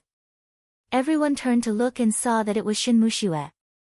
In the darkness of the night, she held a lantern in one hand and a basket full of medicinal herbs in the other. Her white clothes were elegant and beautiful, and she looked like a fairy who had descended to the mortal world. Her gaze fell on the box in Shirtu's hand. She hesitated. "This is hand ointment?" "That's right," Hong Shan said. "Can I take a look at it?" Naturally, no one refused the beautiful female doctor's request. Shinmushue took the box in front of her eyes. When she saw the pattern of the water god drawn on the box, her eyes flashed. After a moment, she raised her head and looked at everyone. "Whose hand ointment is this?" "Mine," He Yen said. Shinmushue looked at her. At this time, the night was about to end, and the martial arts practice field was only illuminated by dim torches. The young man sat on the railing with a lazy smile on his face. His handsome facial features were covered with a layer of gentle color, especially his pair of eyes. They were bright and moving. If they were on a woman's face, it would be unimaginably captivating. Shinmushue was shocked by this ridiculous thought of his. He Yen reached out to take the box. Shinmushue took a step back and didn't return it to him. He only asked softly, was this given to you by the commander-in-chief?" She had seen it before. He Yen nodded, "Yes." Shinmushue's body stiffened. He Yen saw that her expression was a little strange. He thought for a moment and then asked, "Miss Shen, do you like this box? If you like it, I can give it to you." In fact, Jiang Jiao's words made sense. It was a waste of God's gift for her to use this hand ointment. Her hands were full of calluses and scars from knives and rods. If her hands were tender, he was afraid that she wouldn't even be able to pull a bow. It would have been better if he hadn't said this. As soon as he said this, Shinmushue suddenly raised her head. Her usually gentle eyes were unexpectedly filled with anger. She stuffed the box into He Yan's hands and said coldly, "No need." Then she turned around and left with the basket. He Yan didn't even have time to say goodbye to her. Although Shinmushue's temperament was cold in the Liangzhou guards, he had never gotten angry or spoken harshly to anyone before. This was the first time he had done something like this to show that he was angry. Xiao Mai tugged at the corner of He Yan's clothes. He Gu, Miss Shin seems to be angry." "Why?" "He Yan, how would I know why?" She and Shinmushue had always minded their own business. This was the first time they had spoken after coming back. Shinmushue's reaction was really puzzling. "Does she like you?" Huang Xiong rubbed the prayer beads around his neck. "Is she angry because you don't know how to flirt?" "Forget it. Why would Shinmushue like him?" Wang Ba snorted. "What are you dreaming about in broad daylight?" "Forget it." Jiang Jiao patted He Yan's shoulder. "Brother He, you should pay more attention to your daily behavior. Don't cause misunderstandings." He seemed to have thought of his fiancée who had passed away prematurely. His gaze was sad. It's not good to waste her life. He Yan, because of Shinmushue's incident, He Yan and his brothers discussed why Shinmushue was angry. In the end, they didn't come to a conclusion. In the end, the conclusion was, maybe she just didn't like He Yan. There was no other reason. Every once in a while, a woman would dislike someone for a few days. After finishing dinner with his friends, the sky was completely dark. He Yan walked back to his room. Halfway there, he saw Chu Zhao again. "It's so late. Why are you still outside?" He Yan greeted him. "Are you also picking up Shirtu today?" Chu Zhao heard this and laughed. "Why does it sound like I'm an idiot when brother He says it?" He Yan thought to himself, in her eyes, this hobby of picking up Shirtu in the middle of the night was no different from an idiot. I saw that it was windy at night. It might rain tomorrow, so I just brought back the books that I left outside to dry. Chu Zhao smiled and pointed at the books in his hands. He Yen, I see. It was probably intentional. Chu Zhao's room was really simple and crude. It was even worse than the last time he was here. Last time, he even brought a chef with him. This time, he came directly from Jiang to the Liang province guard. Other than Ing Xiang and a few attendants, Chu Zhao didn't have anyone else by his side. Therefore, he didn't live well and ate simple food. However, there were some people who could still look like a gentle breeze and bright moon in the worst environment. Chu Zhao was probably this kind of person. Not only did he not make people think that he was in a difficult situation, but he also had the air of a refined scholar. I heard that brother he went to the South Mansion for training today. Chu Zhao walked side by side with her. How was it? Is there anything that you can't adapt to? It's okay. He Yen smiled and said, other than the deputy commandant who doesn't like to talk much, everything is fine. Chu Zhao shook his head and smiled, brother he has good skills. You can adapt to anywhere. He Yen looked at him. This person always had a good temper and looked gentle and refined. He also knew that she was one of Xiao Ju's people. Her position was delicate, so she never asked about military matters. He had a good sense of propriety. Even if they were just chatting on a daily basis, this was a daily conversation that had nothing to do with anything. If it was a normal person, a normal girl, over time, she would definitely feel guilty towards him and feel that she was measuring the heart of a gentleman with the yardstick of a petty person. In addition, with Chu Zhao's appearance, this bit of guilt could easily turn into pity. If pity went one step further, it would become love. It was no wonder that he was the number one person in the dreams of all the girls in Shuo capital. However, after looking at Xiao Ju's face too much, she would feel that this kind of gentle smile was a bit polite and that his thin figure seemed a bit too weak. He Yen felt a chill in his heart. He felt that the Hong Shan people saying that a girl will always find a few people unpleasant to the eye in a month seemed to be true. For example, right now, Chu Zhao didn't do anything, but she was still being so picky. She was really being unreasonable. To prevent himself from thinking too much, He Yen asked Chu Zhao, brother Chu's temper is so good. You should rarely make a girl angry, right? Chu Zhao was puzzled, brother He, which girl did you make angry? This person was too sharp. He Yen half-heartedly replied, she's not angry. It's just that when Dr. Shin saw me today, her expression was a bit strange. My friend told me. Although it was hard to say this, He Yen still said it.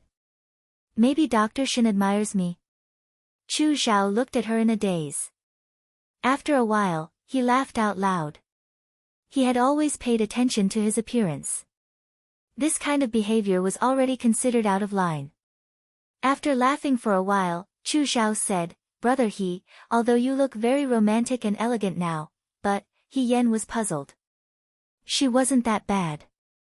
Looking at Chu Zhao's laughing face, it was as if liking her was something unreasonable. After all, didn't Song Tao Tao like her very much back then? Brother He, don't worry. Chu Zhao coughed lightly. Dr. Shin will definitely not like Brother He. Brother He, you don't have to worry about this at all. He Yen. Why? Because Dr. Shin has liked military governor Xiao for many years. She only has military governor Xiao in her heart. How can anyone else enter her eyes? He Yen was stunned. After a while, she asked, Dr. Shin likes military governor Xiao. Brother He doesn't know. Chu Zhao was also very surprised by her reaction. After thinking for a bit, he said, that's true. You're a new recruit of the Liang province guard, so you shouldn't know about these things. However, our colleagues in the imperial court all know that Dr. Shin has liked military governor Xiao for many years. The eldest miss of the imperial censor manor, if she didn't really like someone, why would she abandon her status as the eldest miss and come to this kind of bitter and cold place to be a little female doctor? Chu Xiao smiled and said, "It can be seen that she really likes military governor Xiao." He Yen suddenly understood. In that instant, she suddenly remembered why she felt such a familiar feeling when she saw Shen Muxue for the first time. In reality, it wasn't the first time she saw Shen Muxue. She had seen her once when she was young. At that time, Shen Muxue was even younger than she was now, but she had already grown to be exceptionally beautiful. On the day that the students of the Xianchang Gymnasium went hunting in the mountains, the emperor personally came. All of the civil and military officials were also present. Shen Muxue, as the youngest daughter of imperial censor Shen, attracted the attention of all of the youths at that time. He Yen was also among that group of youths. When he saw the elegant young girl wearing a rabbit fur cloak and holding a stove in her hands, who was as beautiful as a fairy from the ninth heaven, his heart was filled with envy. At that time, Shen Muxue had always been looking at Xiao Ju. Chapter 164. He Yen still remembered that at that time on the hunting grounds, they were all teenagers. When they suddenly saw such a beautiful young girl, they were naturally attracted to her. It seemed to be Lin Shuanghe. He even said, "Such a beautiful girl. If I say that she is worthy of being the #1 beauty in Shua City, no one would object, right?" No objection, no objection. I didn't think that with Imperial Censor Shen's bad temper, his daughter would be so beautiful. Imperial Censor Shen was an upright and sharp person. He dared to speak frankly in front of Emperor Wen Xian. Normally, he was very strict. If anyone in the court made a slight mistake, he would report it. However, when the previous emperor was alive, he had praised Imperial Censor Shen for his Dewey character. The current Empress Dowager also liked him very much. His position was stable and could not be shaken. His colleagues in the court could only stay away from him. The more his colleagues isolated Imperial Censor Shen, the more Emperor Wen Xian felt that Imperial Censor Shen was pitiful and upright. He was a clear stream among the officials, so he was especially tolerant of him. With such a bad temper as Shi Tu as a father, his daughter was born with a completely different beauty. If an old man was not easy to get close to, his temper would be strange and harsh. If an elegant girl was not easy to get close to, it would be cold and otherworldly. He Yen still remembered that although Shen Muxue was a girl and was not very old at the time, when the hunting ended and the Xiao Ju came out to receive the emperor's reward, the cloak fell to the ground. Originally, it should have been picked up by one of his servants, but that fairy-like eldest young Miss Shen walked forward herself, held the cloak, and handed it to Xiao Ju on the horse. The group of teenagers was shocked. Someone said sourly, "It's over, it's over. We were talking excitedly here, but this girl took a fancy to Brother Huijin. Why does this girl like Brother Huijin so much? At least leave us some face." Lin Shuanghe waved his fan and sighed, "Naturally, it's because this eldest Miss Shen is also someone who looks at faces." He Yen also followed the crowd's gaze and saw that the young man on the horse was unruly and dissolute, while the lady below the horse was reserved and elegant. Just based on their appearance alone, they could be called an immortal couple. They were very compatible. She silently lowered her head and looked at her empty hands that had not caught a single prey. She sighed silently in her heart. Outstanding people should be together with outstanding people.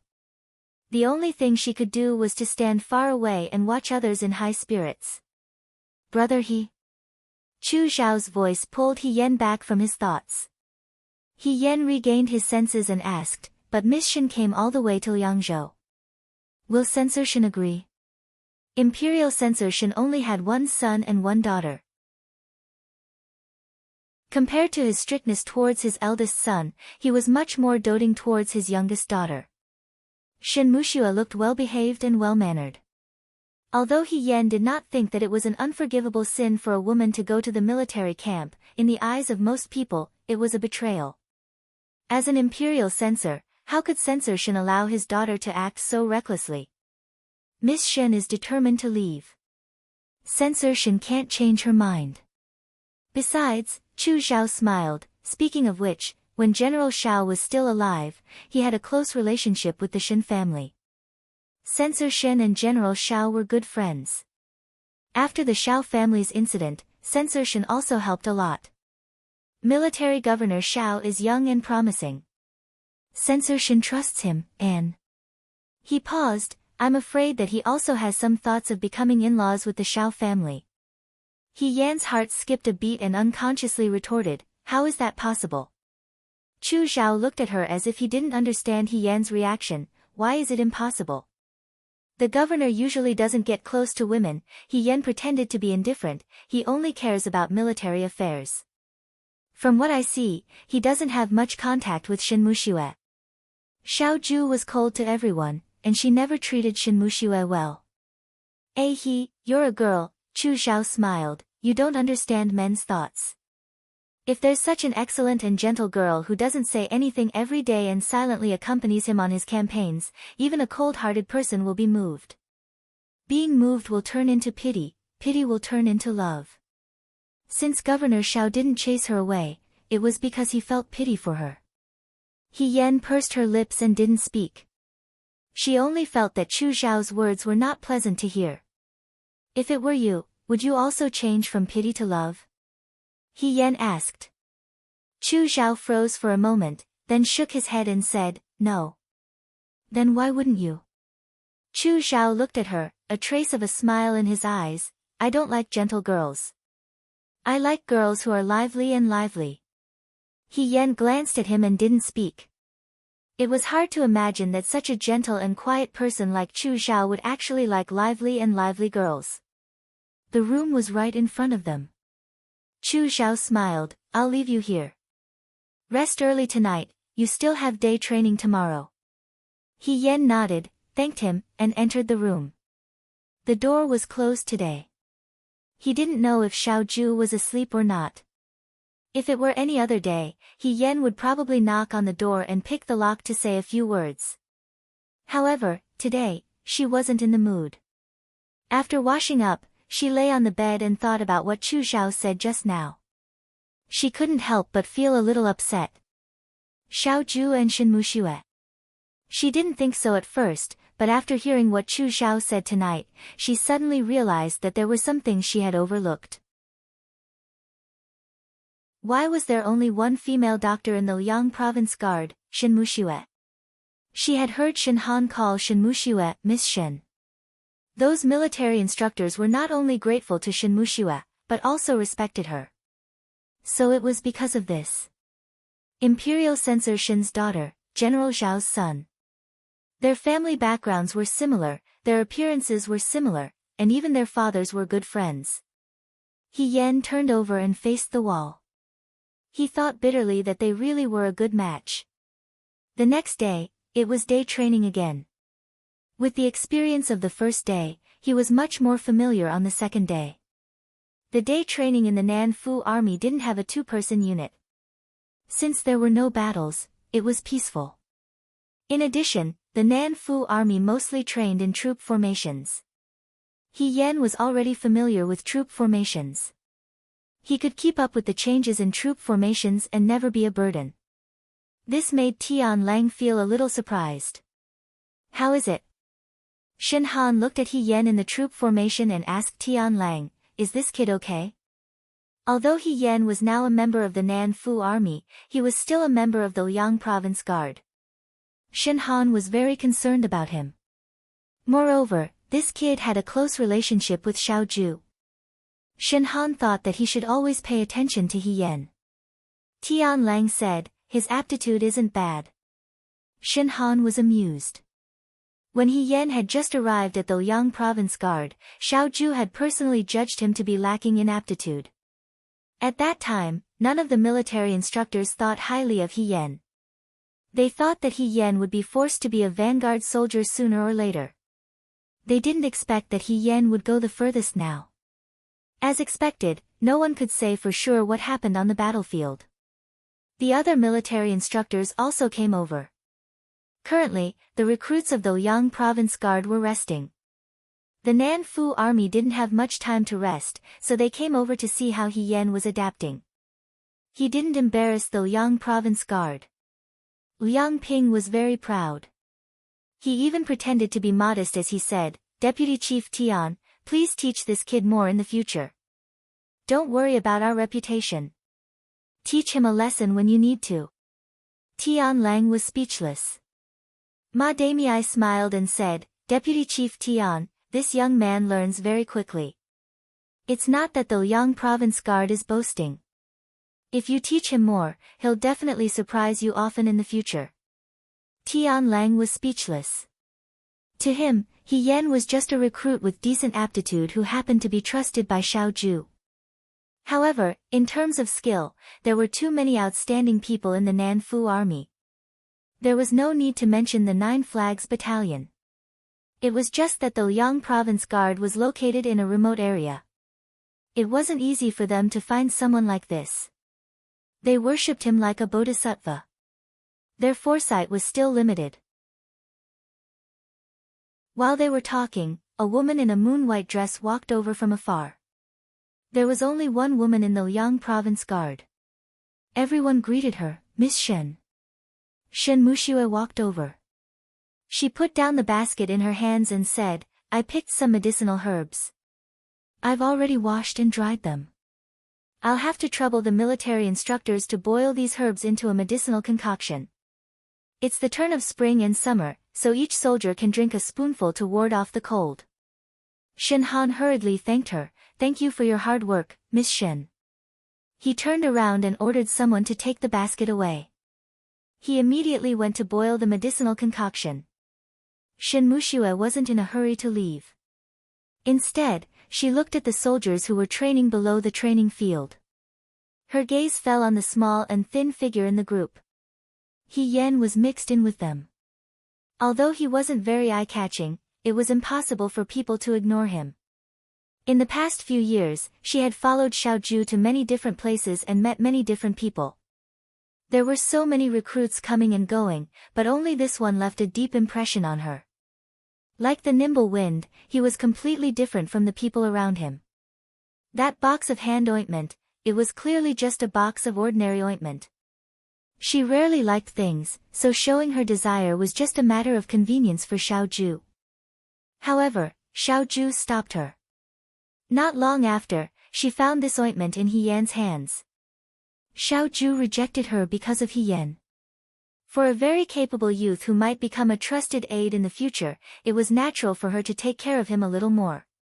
Shen Muxue understood. However, even if Xiao Ju trusted her trusted aides, Qi Wu and Fei Nu, she wouldn't be so meticulous. It was as if she was treating a girl. Thinking about it this way, Shen Muxue felt that Xiao Ju treated He Yan a little too well. This was obviously Cheng Lisu's house. After Cheng Lisu left, He Yan didn't move out. For a recruit to live next to the right army's commander-in-chief, it was a little strange. Towards He Yan, Xiao Ju didn't show any signs of rejection. She even acquiesced to many of his actions. It was this little bit of indulgence that made Shen Muxue feel uneasy. It was probably because a woman's mind was very meticulous and her intuition was very accurate. This time, after Xiao Ju and He Yan came back, Shen Muxue felt that something was wrong. She didn't want to leave now and wanted to stay in the martial arts arena for a little longer. She said, "I boiled some in advance. You can drink it first. The medicine barrel is not far away. I'll have to trouble the instructors to find a young man to come with me to get it." Shen Han said, "It's not worth Miss Shen's trouble. I'll go with you."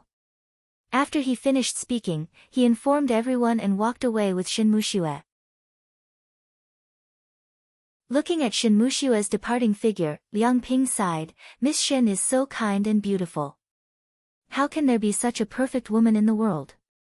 If I can marry her, even if I die, it'll be worth it." "I think you're dreaming." On the other side, an instructor heard this and mocked him, "Miss Shen is someone an ordinary person like you can dream of. You have to know that there are so many talented young men in the imperial court who don't even look at them. Why would she look at a small instructor like you?"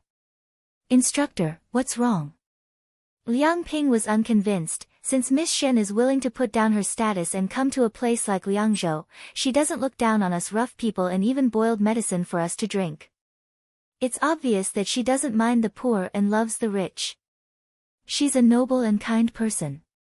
This kind of person only looks at people's character.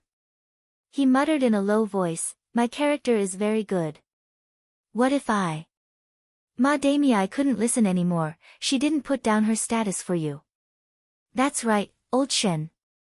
She did it for Military Governor Xiao. What do you have to compare yourself with Military Governor Xiao? Are you as handsome as Military Governor Xiao? Are you as good as Military Governor Xiao in martial arts? Or do you have a family background, talent, elegance, and strategy? You're not as good as her in every aspect, yet you still dare to boast shamelessly here. If I, Miss Shen, heard your impudent words, I would have already asked my servants to beat you to death with a stick to save you from ruining her reputation. Liang Ping.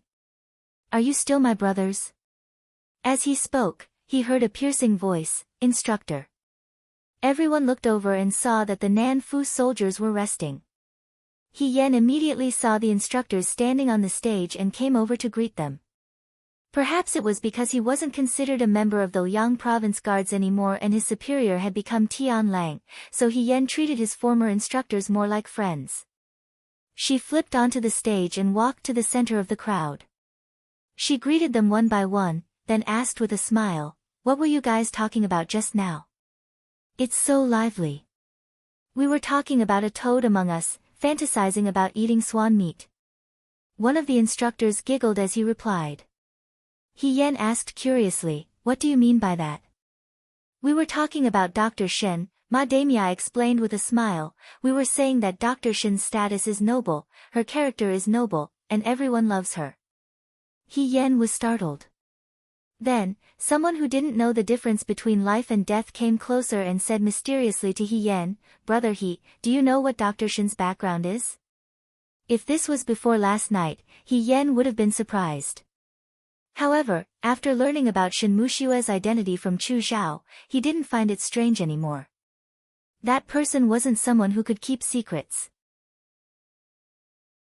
Before He Yan could speak, he said, Dr. Shen is the current young miss of the Imperial Censor's residence. If it wasn't for Military Governor Xiao, why would someone of such noble status travel thousands of miles? If I had such a beautiful person to treat me like this, I would definitely only treat her well in my entire life. He Yan wondered if she had been fighting with the name Shen Mushua recently. One by one, why did they all line up to stab her in the heart? What you're saying isn't reliable, Liang Ping refused to admit defeat and stubbornly insisted, if Military Governor Xiao really likes Miss Shen, why hasn't he said anything until now? I'm a man, I know best. If a man likes a woman, it's impossible for him to hide it. If he can hide it, he won't like her that much. The world is so big, why would Miss Shen hang herself on one tree? It's better to open your eyes wide and look at the people around you. Who knows, maybe fate is right next to you. Liang Ping, you're really sick, and seriously sick. I think Dr. Shen should give you some medicine to look at your eyes. What's wrong with your brain? How can you say such shameless things? Everyone was making a ruckus. Tian Lang quietly took a step to the side. He didn't want to participate in the gossip about his superior. If he was caught, he wouldn't be able to bear the consequences. He Yan also wanted to slip away. He didn't want to listen to these heart-wrenching words, but the crowd refused to let her go. One of the instructors patted her shoulder and said, Brother He, why aren't you saying anything? You're also one of us. Why don't you say something? Isn't Dr. Shen and Military Governor Xiao a match made in heaven? Isn't old Shen overestimating herself? He Yan, everyone looked at her eagerly, as if this comment of hers was very important. He Yan braced herself. Her heart was full of unwillingness, and she forced a smile and said, Yes, Miss Shen is a socialite and beautiful, as dazzling as the spring. Military Governor Xiao is like jade and gold, handsome and handsome. They're a match made in heaven. As soon as she said that, she felt so wrong that it almost overflowed. She thought to herself, who did she offend? It's fine if other people poke at her heart, but she still had to poke at herself. What about their identities? Aren't their identities very compatible? He Yen. Yes, the commander-in-chief of the Right Corps and Miss Censor are people of the same world. They have nothing to do with us. Brother He, you're now very trusted by the commander-in-chief. Who knows, when the commander-in-chief gets married, he might even invite you to attend the ceremony. This is something worth celebrating. Shouldn't you start saving money now and prepare a wedding gift? He Yen firmly painted the face of the person who spoke in his mind. He gritted his teeth in his heart, but on the surface, he still pretended to be calm and indifferent. Of course. This is a good thing worth celebrating. It's necessary to prepare a big gift. Everyone roared with laughter and actually started to give He Yen suggestions. When Xiao Ju and Shinmuxue got married, what should they prepare as a gift? Unexpectedly, no one noticed He Yan's stiff expression. Are you all very free? A cold voice sounded behind them. Everyone turned around to look. Unknowingly, Xiao Ju had arrived. Behind her was Shinmuxue and Shinhan, who was carrying a medicine bucket. Knowing that they were caught gossiping about their superior's private affairs, everyone was so scared that they kept quiet out of fear and did not dare to say a word. They still had a trace of hope in their hearts that Xiao Ju probably did not hear much. Otherwise, based on his temperament, he would have stopped them the moment he heard it. Now that he said it, it was possible that he had just arrived. Xiao Ju walked forward. His dark blue brocade robe accentuated his jade-like complexion, his appearance as handsome as the moon. However, his voice was also cold. Although his words were directed at the crowd, his eyes were fixed on He Yen, his gaze as sharp and deep as a blade. You all have the time to gossip here. I see that you all are doing very well in your daily training. The instructors immediately turned into quails. No one dared to speak. Tian Lang's heart was greatly comforted. Fortunately, he was discerning and did not associate himself with this group of motley crew. See, didn't he get caught? Immediately, he stood even straighter proudly, showing that he was different from the others. Shinhan was also complaining incessantly in his heart. If he had known earlier, he would have asked Liang Ping and Shinmuxue to go get the medicine bucket together. When he and Shinmuxue came back, they saw Xiao Ju walking towards the martial arts arena. The three of them came together. When they arrived, they saw everyone asking He Yen if Xiao Ju and Shinmuxue were compatible. The person who asked this question was definitely harboring evil intentions. How could they ask He Yen to answer this kind of question?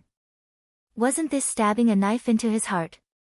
Before he could see clearly which genius asked this question, he heard He Yan's answer without hesitation. Yes, Miss Shen is a socialite and beautiful.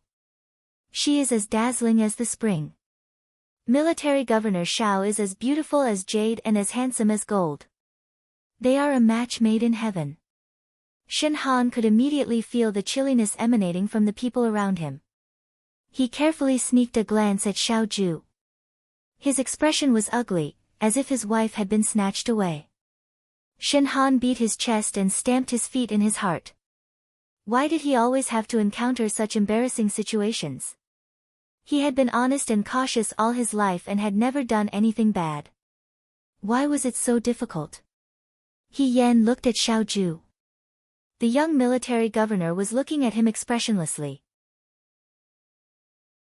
A trace of mockery appeared at the corner of his mouth. As a recruit, you are hanging out with the instructor. Since you are so energetic, it seems like your daily training is not enough. He turned to Tian Lang and said indifferently, He Yan's daily training can be doubled. Tian Lang. Yes. Xiao Ju raised his eyebrows and said coldly, why aren't you going? He Yan looked at him and said, yes. He turned and jumped off the stage and walked towards the group. She could feel that Xiao Ju was dissatisfied with her. But, shouldn't she be the one who was angrier? He Yan joined the group and picked up his spear again. His gaze fell on the figure on the stage. Shin Mushue stood beside him. The jade-like beauty was a match made in heaven. He Yen lowered his head. The instructors present were all punished one by one and left dejectedly. Before they left, they were warned that if anyone dared to speak nonsense in the Liang Province Guard, they would pack up their bags and go back home. Tian Lang had already used the excuse of having to drill the troop formation to slip away. Only Shin Han and Shin Mushue, who wished they could become decorations, were left on the training field. Shin Mushue stood behind Xiaoju and looked at his tall and straight back. An indescribable bitterness welled up in her heart. Just now, she and Shin Han had walked here and heard that someone had brought her and Xiaoju together to talk. Other than feeling embarrassed and angry, she was actually happy. She liked hearing these things. She liked hearing her name and Xiaoju's name being tied together. It was as if this could prove her relationship with Xiaoju. It also hinted that she was a special person to Xiaoju. So when she heard He Yen say this, Shin Mushue was very happy. But when she raised her head and saw Xiaoju's cold gaze, she was stunned. She didn't dare to say that she completely understood Xiaoju, but she still understood this man's emotions. He didn't like to hear people say this. It was completely different from how happy he was. Xiaoju was even a little angry. Why would someone be angry when they heard this? There was only one reason. The person who heard it didn't like him at all. Xiaoju didn't like him. Shin Mushue's expression darkened. In his sadness, there was also some doubt. If he didn't like it, he could ignore it. But this kind of anger was still a little unexpected. Xiaoju was a person who didn't show his emotions. He didn't care about many things. He cared a lot. Why?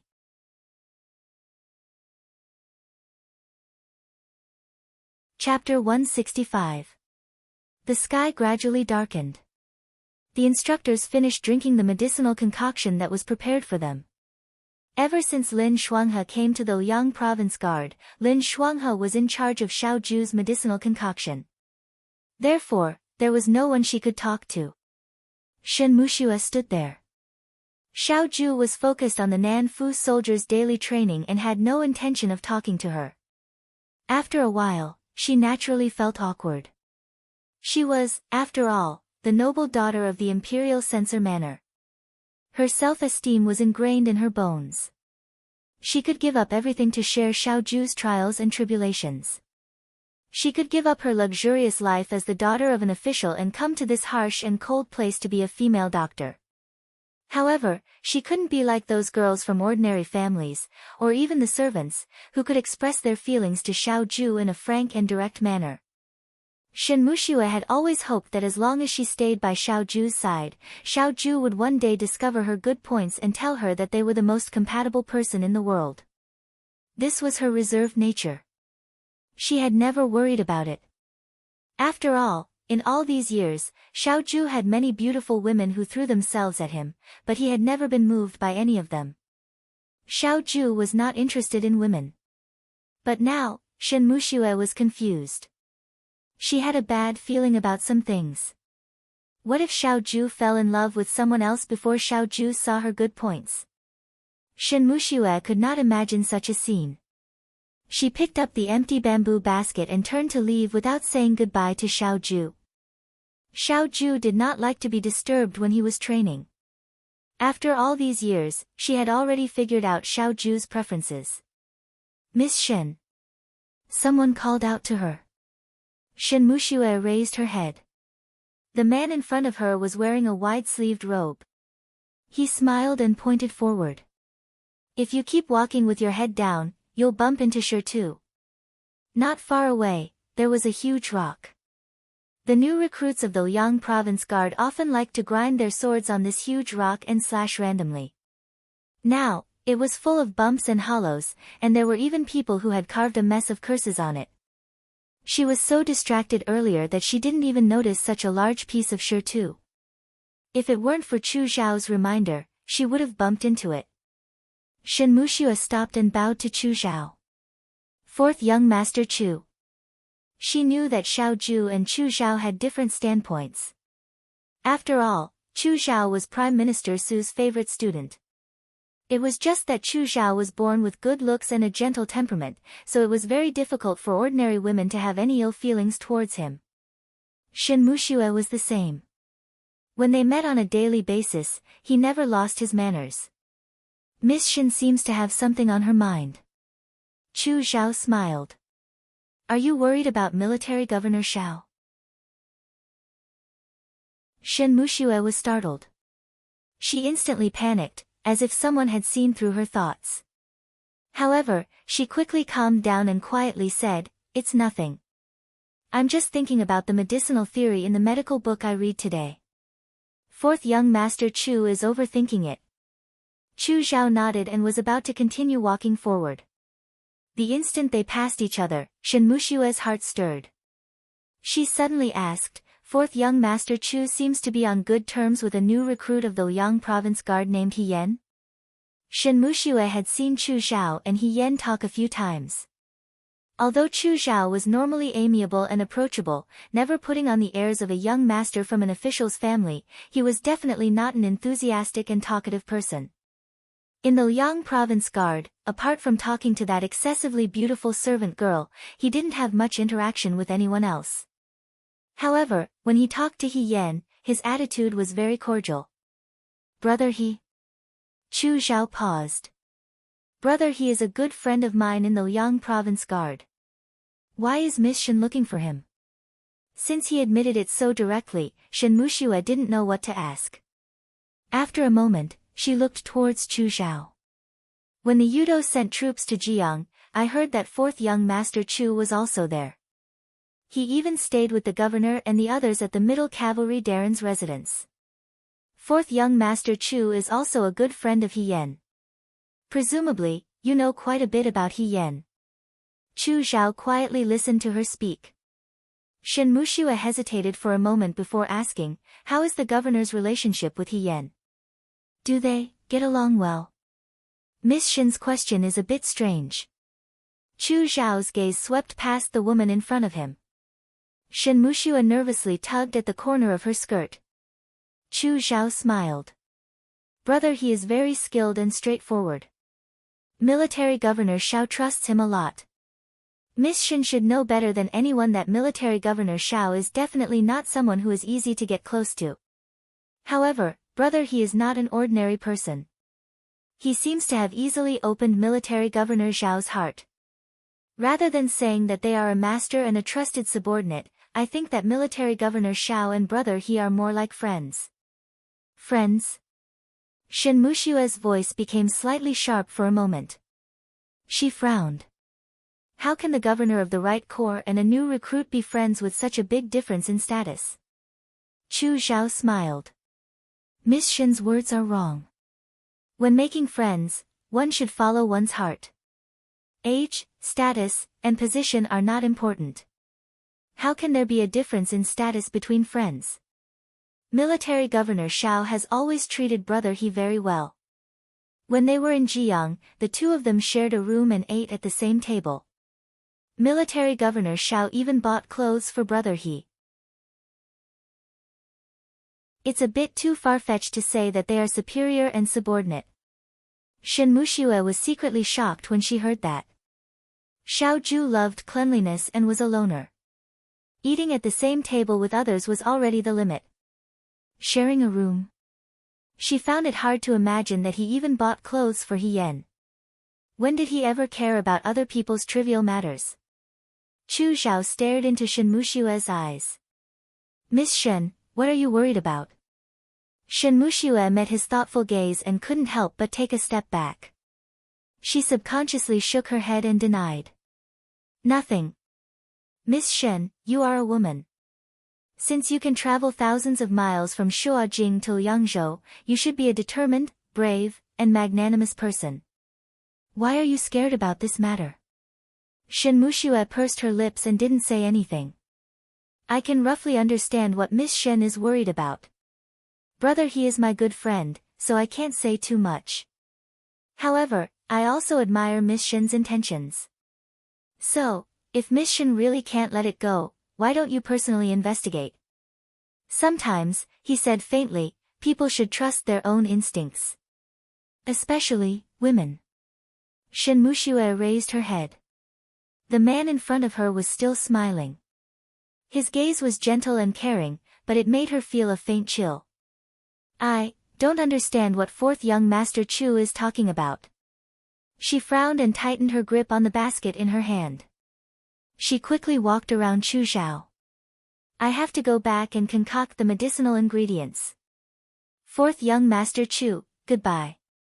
Shen Muxue hurriedly left.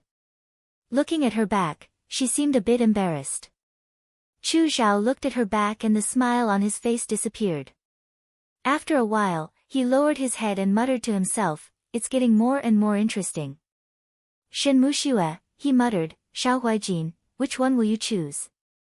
On the martial arts field, the day training for the new recruits had ended. When Lin Shuanghe passed by the martial arts field, he happened to see Xiao Ju dispersing the southern house soldiers. He went up to greet her and planned to go back with Xiao Ju for dinner. Huijin, have you been training my sister He too hard these past few days? I haven't seen her in a long time. I have to remind you that she still has injuries. Although they aren't very serious, a girl can't be compared to a man. She should rest more. You should be more considerate. Xiao Ju coldly said, mind your own business. How can this be called mind your own business? Sister, he is my friend and also your friend. Friends should help each other. Mind your own business first. Lin Shuanghe waved his fan. He could sense that Xiao Ju wasn't in a good mood today. Although she didn't show her emotions on her face, but, after all, they had been friends for many years. Some small details could still be detected. Just as he was about to ask, he looked up and saw someone not far away also walking forward. The Liangzhou guards came and went. Other than the new recruits, there were also the instructors. People who didn't wear the same uniform were always particularly eye-catching. Lin Shuanghe said, fourth young Master Chu. Chu Zhao turned his head and saw Xiao Ju and Lin Shuanghe. He nodded and said, Military Governor Xiao, young Master Lin. It's so late. What are you doing here? Lin Shuanghe asked. I just went for a walk by the Wulu River. I'm going back now. The weather was gradually warming up. With the heat of early summer, the Wulu River was no longer as cold as winter. It was cool and pleasant. Walking at night was indeed comfortable. Xiao Ju was as cold as ice. She didn't even bother to respond to Chu Zhao. Lin Shuanghe was a smooth talker. He couldn't make the atmosphere so stiff. However, he didn't have much interaction with Chu Zhao in the first place, so he could only try to find something to talk about. He asked Chu Zhao, fourth young Master Chu, what's that tied to your waist? Chu Zhao followed his gaze and smiled. It's just sure too. Lin Shuanghe was somewhat curious. Chu Zhao was the fourth young master of the Chu clan and Su Jingfu's favorite student. Although he didn't wear extravagant or expensive clothes, he was still very particular. He thought that Chu Zhao had a piece of jade on his waist. He didn't expect it to be sure too. Was the Chu clan about to fall? Were they that poor? As if seeing the surprise in Lin Shuanghe's eyes, Chu Zhao smiled. He untied the shirt from his waist and handed it to Lin Shuanghe. Lin Shuanghe glanced at it. It was a flat piece of shirt. It was naturally in the shape of a horse. There were traces of abrasion on the tail. It was also chiseled at the head and body of the horse. If it was made of jade, it would be interesting and lively. However, if it was made of shirt, it looked more like a toy for children to play with. There was nothing special about it. It was indeed just a piece of shirt. Fourth young Master Chu, why would you tie a piece of shirt to your body? Lin Shuanghe returned the shirt in his hand and coughed twice. This shirt is not worthy of fourth young Master Chu's status. A friend's goodwill is priceless even for shirt. Chu Zhao replied very seriously. When Lin Shuanghe heard this, a mischievous thought appeared in his heart. He smiled and looked at Chu Xiao. Fourth young master Chu, are you saying that this is a gift from a girl in your heart? His opinion of Chu Xiao had changed greatly. After all, Chu Xiao was someone that Su Pingting had taken a fancy to. No matter how powerful Chu Xiao was, he wasn't powerful enough to openly oppose Prime Minister Su. Moreover, Prime Minister Su doted on his beloved daughter the most. Su Pingting's standards were very high. There was no way she would gift a piece of shirtu to Chu Xiao. A girl who could gift something like this was most likely a daughter of an ordinary family. Chu Xiao dared to openly wear a gift from a girl other than Su Pingting. Wasn't he afraid of being discovered by the father and daughter of the Su family? He would have to bear the consequences. How could this not be admirable? Chu Xiao was stunned for a moment. He shook his head and smiled. It's not a girl in my heart. It's brother He. As soon as he said this, the surroundings fell silent. Xiao Ju's gaze fell on Chu Xiao's face. Lin Shuanghe couldn't wait to ask, you said. Brother He gave it to you? You could say so. Chu Xiao said, she was the one who carved the shirtu. Lin Shuanghe turned pale with fright. Despite all his precautions, He Yan still fell for her. She was even willing to give him shirtu. It was clear that she liked it very much. However, she couldn't be blamed for this. She was at the age where she was experiencing her first awakening of love. Who could resist the attack of a gentle and kind beautiful young master? If it was someone else, it wouldn't be a big deal. However, in Lin Shuanghe's opinion, Chu Xilan wasn't a good match. Not to mention the mess that Chu Xilan's father, Chu Linfeng, had in his courtyard, Su Pingting alone was difficult to deal with. After all, He Yan didn't have any status or background. If Su Pingting wanted to find a reason to deal with He Yan, it would be a piece of cake. If Chu Xiao really cared about He Yan, the best thing to do would be to stay away from him. However, if he didn't hide it, wouldn't He Yan become a live target for Su Pingting to find trouble with? Moreover, Chu Xiao knew that He Yan was a woman. For a moment, Lin Shuanghe, who had always been kind to others, looked at Chu Xiao with hostility. Who was Chu Xiao? He noticed Lin Shuanghe's sudden hostility, but his expression didn't change. He looked at Xiao Ju. The young master's dark blue brocade robe had a layer of coldness to it under the night sky. His figure was tall and handsome, and his eyes were dark as he looked at Chu Xiao indifferently. There seemed to be a sharp edge to his gaze. He smiled and cupped his hands. I've arrived at my room. I won't disturb Military Governor Xiao and young Master Lin. See you tomorrow. As he spoke, he turned and walked in another direction. This Chu Xilan doesn't seem to have good intentions. Lin Shuanghe looked at his back and muttered. He seemed to have come for He Yan. The lights in the room were lit again. Xiao Ju changed his clothes and sat down at the table. During the day, he watched the training of the new recruits in the training field. At night, he had to read the military books sent from the capital. Lin Shuanghe sat at the side and looked at him. Not long after, he went out and came back in with a plate of preserved fruit. He quietly placed it on Xiao Ju's table. Xiao Ju looked at him. Today, the kitchen here made some. Since you like it, you should eat more. Xiao Ju frowned. What's this? Plums.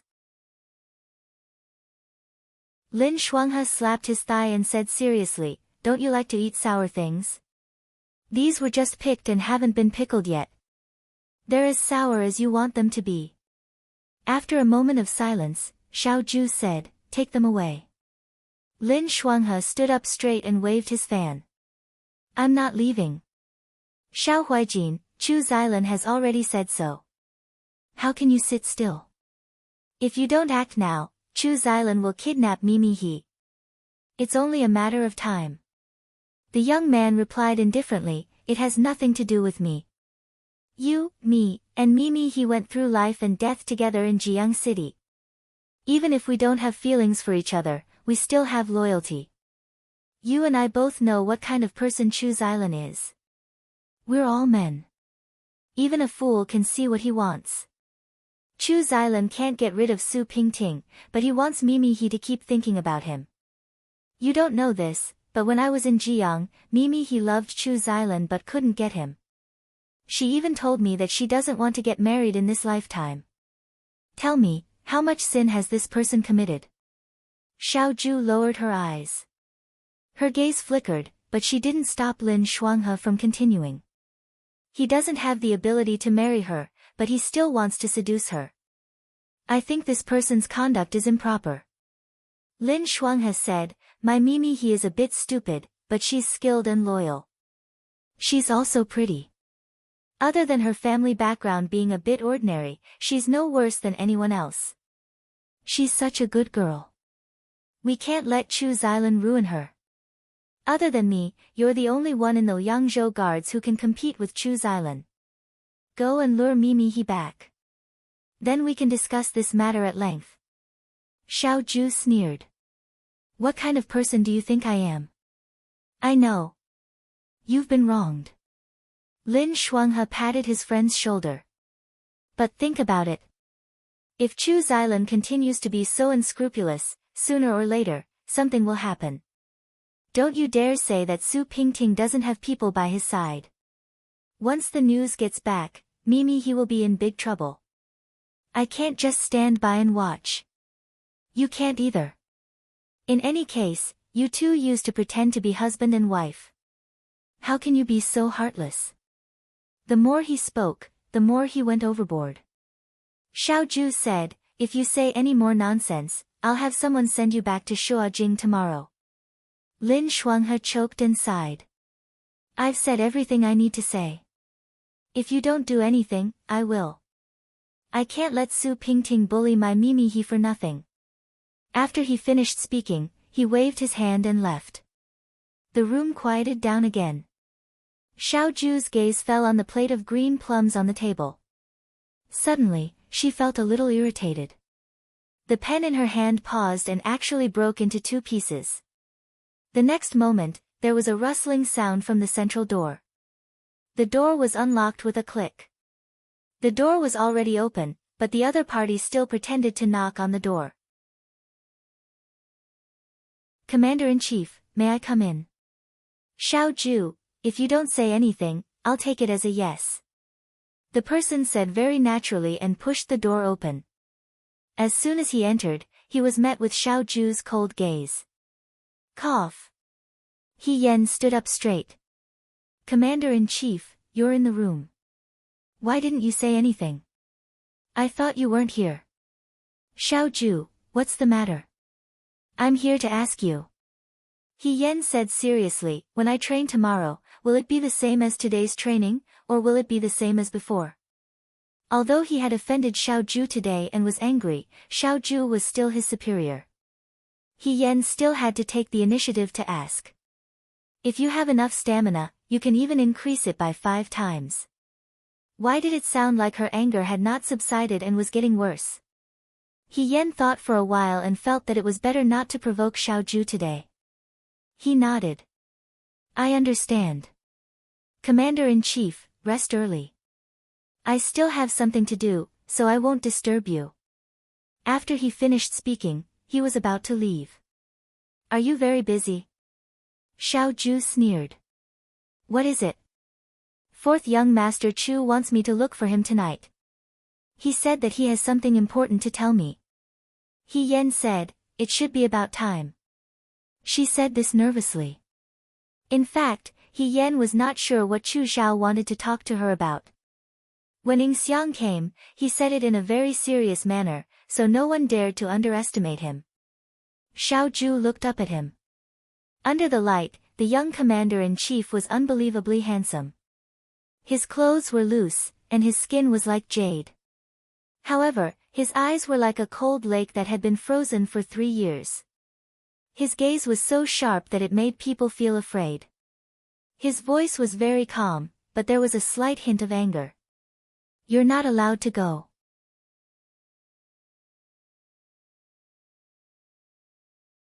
Chapter 166. You're not allowed to go. He Yan was stunned. After a moment, she asked, why?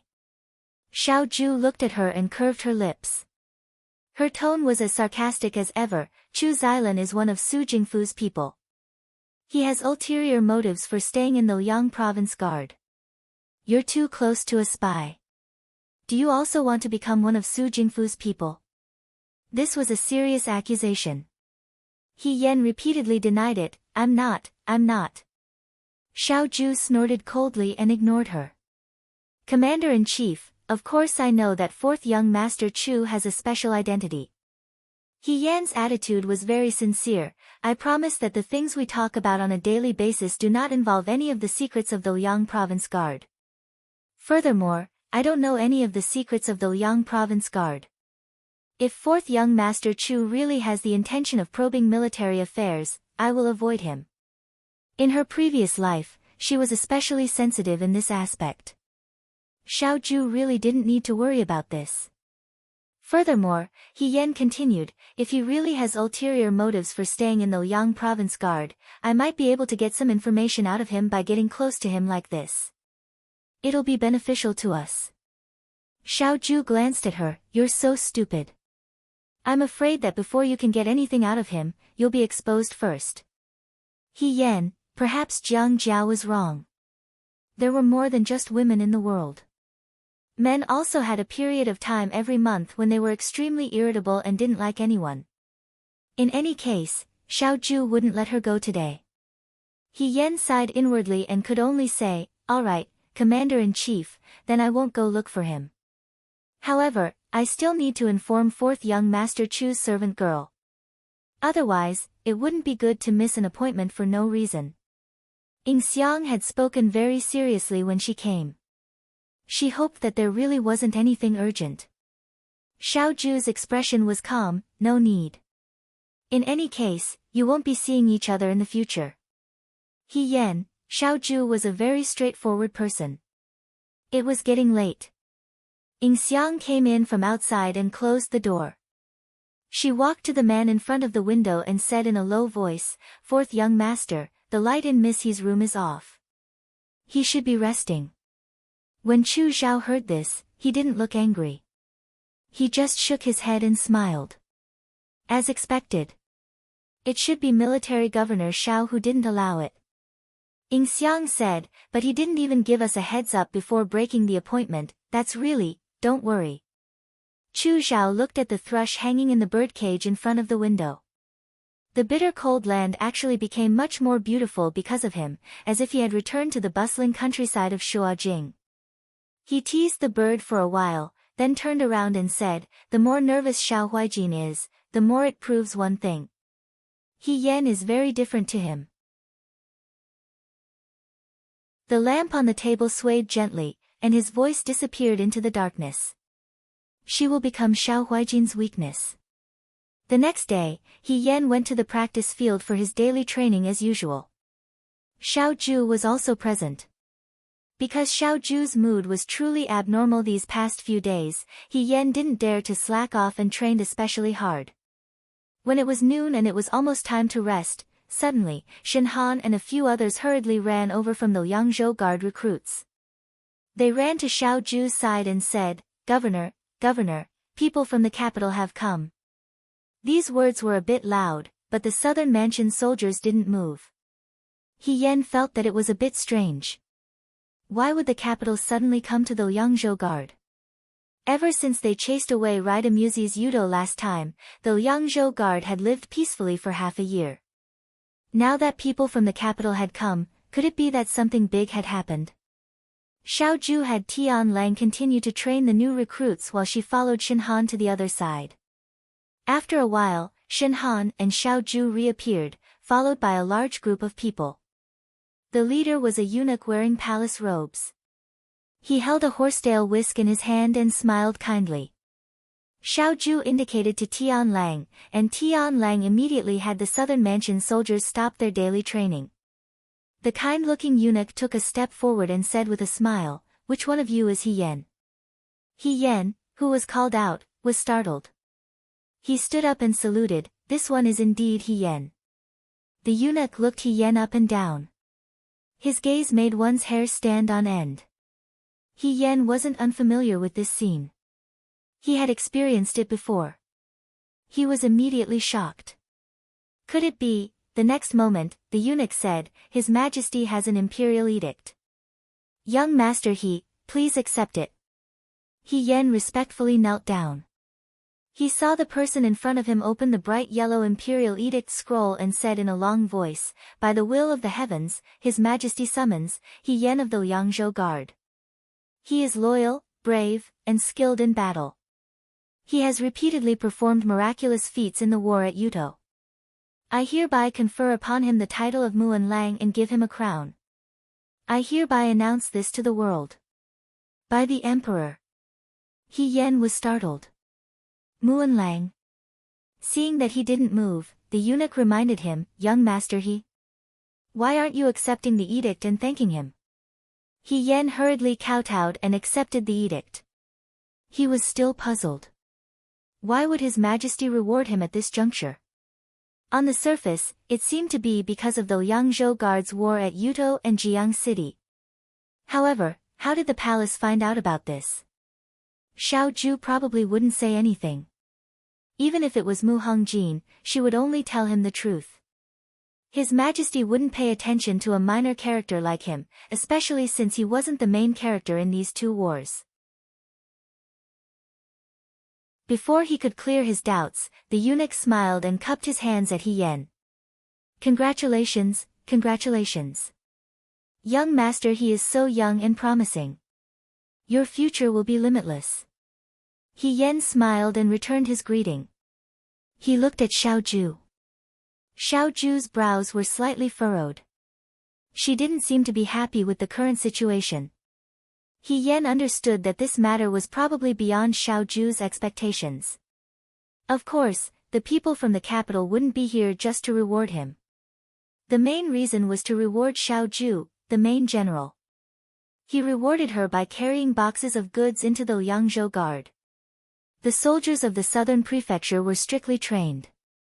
They didn't dare look askance. The recruits of the Liangzhou Guard had never seen such a scene before. They immediately stretched their necks impatiently on the training field, trying their best to listen to the commotion.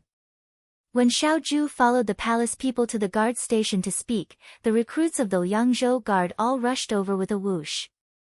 They surrounded He Yen in the center and began to praise him. Congratulations, brother He. You've been promoted so quickly. Does this mean that you won't be able to mingle with the Liangzhou Guard anymore? You have to go to the capital. Go to the capital. Hey, does anyone know what kind of official Muan Lang is? Is he even more powerful than instructor? If that's the case, won't instructor have to call brother He big brother in the future? I've already said that brother He isn't ordinary.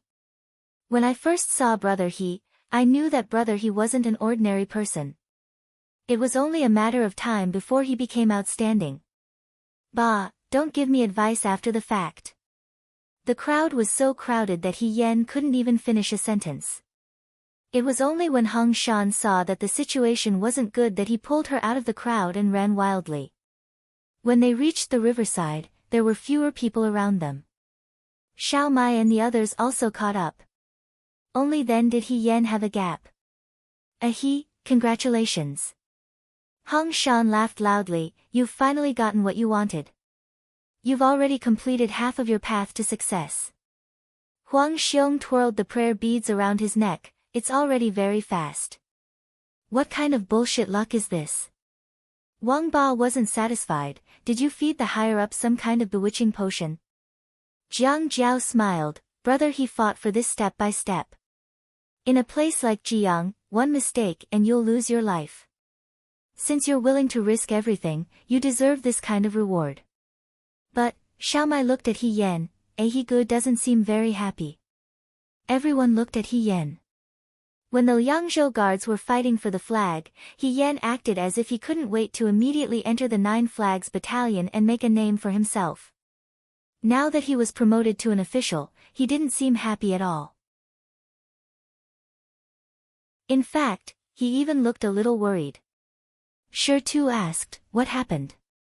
He Yan forced a smile. Nothing, I just can't believe it.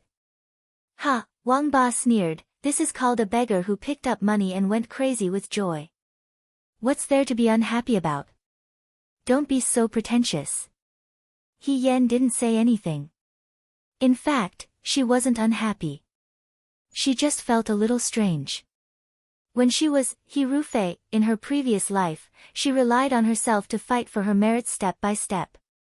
That was why she knew how difficult it was to be promoted. Now that she was suddenly promoted to an official, it didn't make sense at all. Moreover, it just had to be Muan Lang. It was hard not to think about it. Maybe she should ask Xiao Ju about the inside story. After talking to Hong Shan and the others, He Yan planned to go back to Xiao Ju and ask her what happened. Before they arrived at their residence, they saw Shen Muxue and Xiao Ju in the courtyard in front of the house. The two of them stood under a tree. Shen Muxue was talking to Xiao Ju. Not long after, Shen Muxue bent down and picked up a piece of silk cloth from a box on the ground. Among the gifts bestowed by the emperor, there were probably precious fabrics. Unfortunately, Xiao Ju didn't have a family and Shen Muxue was the only girl in the Liang province guards. Naturally, these fabrics were given to Shen Muxue. Shen Muxue seemed to be very happy. She held the silk cloth and thanked Xiao Ju. Ever since He Yan met Shen Muxue, this girl had always been cold and indifferent. She was like a fairy who couldn't be approached. Now that she was smiling brightly at Xiao Ju, He Yan stopped in her tracks. Her legs seemed to weigh 1,000 pounds and she couldn't take another step forward. She hesitated. She wanted to wait for the two of them to finish talking before going forward. Suddenly, she heard a voice, "Why aren't you going over?" He Yan turned around. Chu Zhao was standing in front of her. He looked at her with some confusion. "It's not an urgent matter. There's no harm in going over later." He Yan said half-heartedly, "Why is Brother Chu here?" "I'm here to find you." Chu Zhao glanced at the two people under the tree and then looked at He Yan. "Since brother he isn't in a hurry, why don't you take care of me first?" He Yan thought about it and said, "That's fine too." She turned her head and walked in the opposite direction of Xiao Ju with Chu Zhao. She asked, "Brother Chu, are you looking for me for something urgent? It seems that brother he is really busy with your daily training. You were so busy that you forgot about our agreement last night. Even now, you still haven't remembered." He Yan suddenly understood. She originally wanted to remember today. Who knew that after the imperial edict came down, she would forget about Chu Zhao? Hearing this, she apologized, "I'm sorry. I unknowingly fell asleep last night.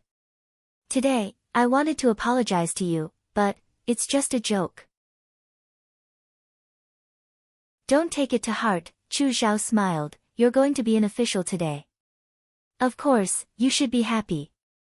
He Yan's footsteps paused. "You also know. I found out yesterday." Seeing He Yan's confused expression, Chu Zhao said, "The people from the capital already sent me a letter yesterday. They said that they would arrive today. I came to find you last night to tell you about this. Thinking that you would suddenly be conferred, I thought it would be better to give you a heads up in advance so that you wouldn't be at a loss. I didn't think that you would fall asleep. However, looking at brother He, you're still calm after being promoted.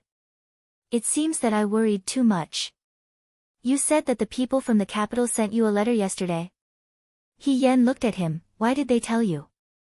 Even Xiao Ju probably didn't get the news in advance. "Because," Chu Zhao looked into her eyes and smiled slightly, "I was the one who asked His Majesty to confer brother He as an official. It was actually him." Even though He Yan had many guesses, she never thought of this possibility. She only asked, "Why is brother Chu doing this?" Chu Zhao continued to walk forward and said softly, "When we were in Jiang City, you and I both personally saw the ferocity of the Yuchuo soldiers. Beside the canal, brother He gave me clothes that could resist water and fire. I was very grateful. War was cruel, but brother He was not afraid at all. I saw brother He's bravery and fearlessness. Before this, I also heard about brother He's fierce battle with Raida Musi. For the great way to have a hero like Brother He, it is the great way's fortune. I don't know why Military Governor Shao is not willing to promote you, but I think that if I can help Brother He build a career, I am very willing to help. These words didn't sound like there was anything wrong with them, but for some reason, He Yen still felt that it was strange. After thinking, she said, but Brother Chu's actions really surprised me. You don't look like you're happy about being promoted? He asked. I was just at a loss for a moment. Chu Zhao looked at her. After a moment, he smiled. I thought you would be very happy. After all, after becoming an official, you are one step closer to Military Governor Shao. Since you like him, you don't have to always be distressed about your status. He Yen almost choked on her own saliva. She suddenly looked at Chu Zhao. What did you say? Brother He, don't you like Military Governor Shao very much? Chu Zhao smiled gently and touched his nose. Otherwise, you wouldn't have to be so sad when you saw Dr. Shen and Military Governor Shao together just now. I didn't. He Yen instinctively retorted.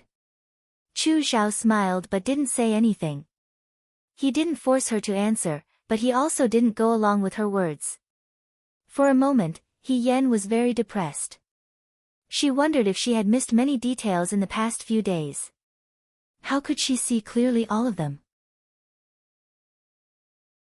Lu Buwang, Lin Shuanghe, and even Chu Zhao. Was she so obvious?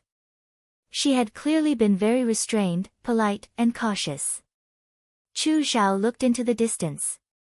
In fact, Military Governor Shao may not necessarily not have you in his heart. After all, with Military Governor Zhao's temperament, he has already taken care of Brother He a lot. He Yen asked, do you think so? If Brother He wants to know Military Governor Zhao's feelings, it's actually very simple. Chu Zhao smiled and said, I can help you sound him out. How do you want to sound him out? He Yen was puzzled. The man in front of her suddenly approached her. He Yan's back was against a tree. When he came so close, she almost punched him out of reflex. The man's face stopped in front of He Yen. There was a smile in his eyes, which was especially intoxicating. It's very simple. Brother He is a girl and doesn't understand men's possessiveness. If I deliberately act very close to you, if Military Governor Shao has you in his heart, he will definitely be very angry. If he is indifferent, then you don't have to spend too much effort on him. So, this is a very simple way. He Yen silently repeated his words in her heart before she understood what he meant. She couldn't wait to recite the 36 stratagems backwards when it came to marching and fighting, but this was the first time she heard about such a thing. She immediately asked. According to you, isn't this using you? Chu Zhao still looked at her with a smile, and his eyes were extremely gentle. If it's Brother He, it doesn't matter if I use you. What he said was really touching. But, He Yen stood up straight and took a step to the side to avoid his chest. Thank you for your kindness, Brother Chu, but I don't want to do this. Chu Zhao's eyes flashed with a trace of surprise. Why? I think I understand what you're trying to say. But how can you mix your feelings with other people's feelings? When I like someone, no matter if I say it openly or never say it for the rest of my life, it's always open and above board. If I still have to spend so much effort to probe and guess, wouldn't it be very tiring? Even if I get this kind of feeling, it won't be what I want. Brother Chu, haven't you heard of this saying? Using a lie to verify a lie will only lead to another lie. In the end, I won't know what's real and what's fake. He Yen didn't say anything. After all, Xiaoju didn't like Chu Zhao very much. Even if Xiaoju didn't like her, she would still fly into a rage if she saw He Yen and Chu Zhao together. If she misunderstood because of this, wouldn't she be overthinking? Chu Zhao was stunned for a moment. Brother He, aren't you curious about Brother He's position in Military Governor Zhao's heart? I'm not curious. He Yen answered straightforwardly, and Chu Zhao didn't say anything for a while. Fourth young Master Chu, I've never wanted him to know. He Yen said, I don't plan to let him know in the future.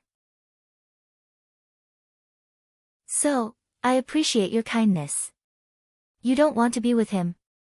Things in the world change rapidly. Fourth young Master Chu can only be sure of the word together for a while, and not for a lifetime. The only thing I can be sure of is my own heart.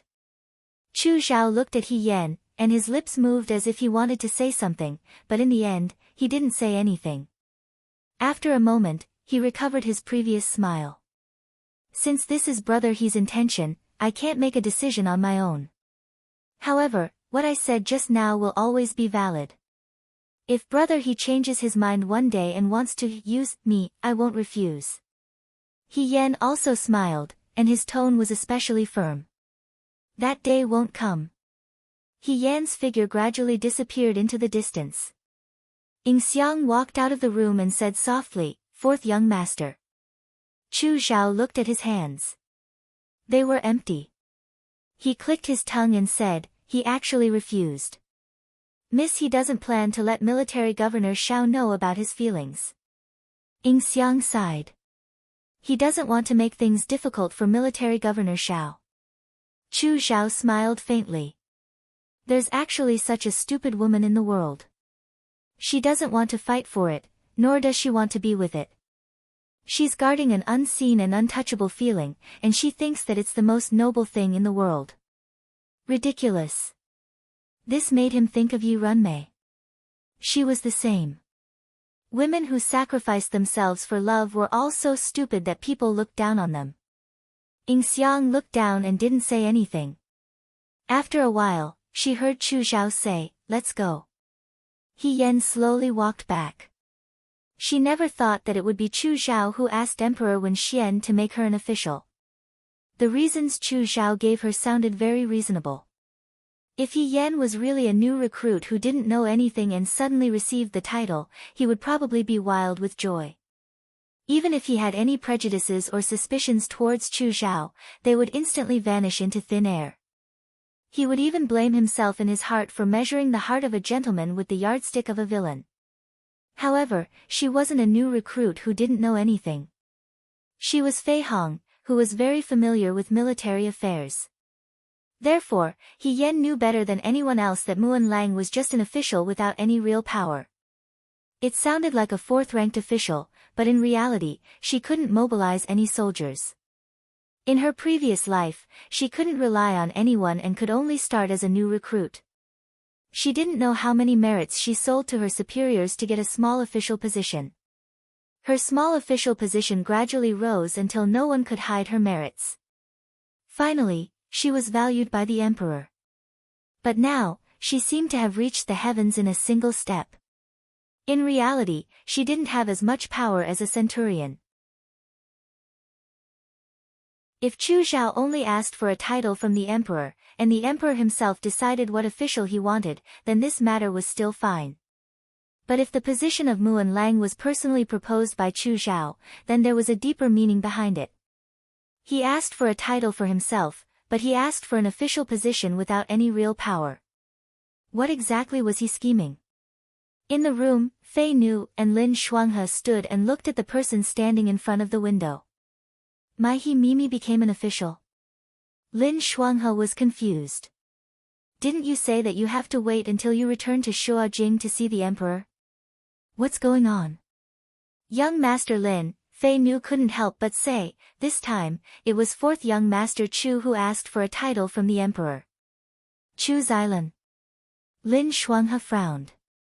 What does it have to do with him whether Mai He Mimi becomes an official or not? What kind of solicitude is he trying to show? Xiao Ju's expression was calm, but when she looked carefully, there was a hint of coldness in her eyes. Fei Nu sighed. It's not a matter of solicitude or not. It's not a good thing for her to become an official now. Lin Shuanghe stopped waving his fan. He looked at Fei Nu, then looked at Xiao Ju. What do you mean? I don't understand. I originally wanted to wait until we returned to the capital to ask for a title for her as a woman, Xiao Ju said calmly. Chu Xilan took the first step. It seems that he helped He Yan, but in fact, he planted a hidden danger.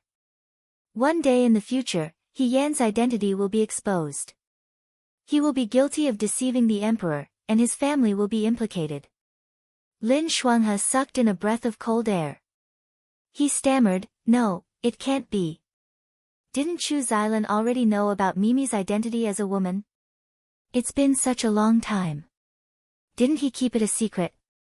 In the future, it shouldn't be exposed, right? This is Chu Xilan's brilliance."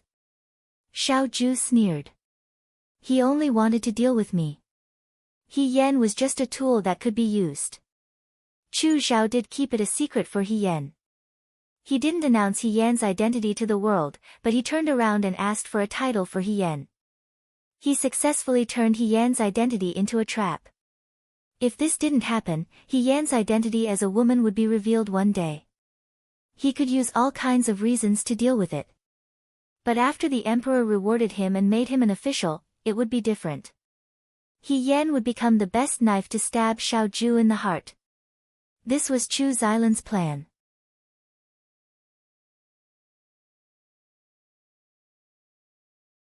Chapter 167.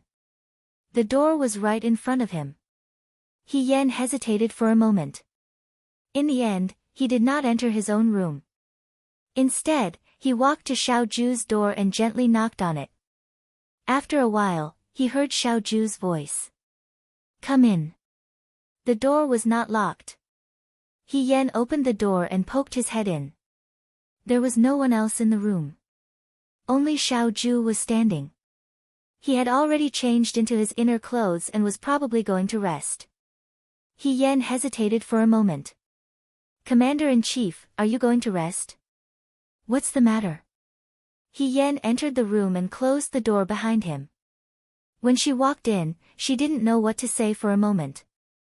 After pausing for a moment, she looked at Xiao Ju and said, "I've been promoted to an officer." "Commander-in-Chief, what's going on?" "What's going on?" Xiao Ju said coldly. "Didn't Chu Xilan tell you?" He actually guessed it. He Yan stepped forward. "Commander-in-Chief, you know that it was 4th young Master Chu who requested for me to be promoted." Xiao Ju's gaze focused on her face. She sneered slightly. "You have a good relationship with him." "No, Commander-in-Chief, you've wronged me," He Yan said. "I only found out today that 4th young Master Chu requested for me to be promoted." I was also puzzled. Why would he request for me to be promoted without any reason?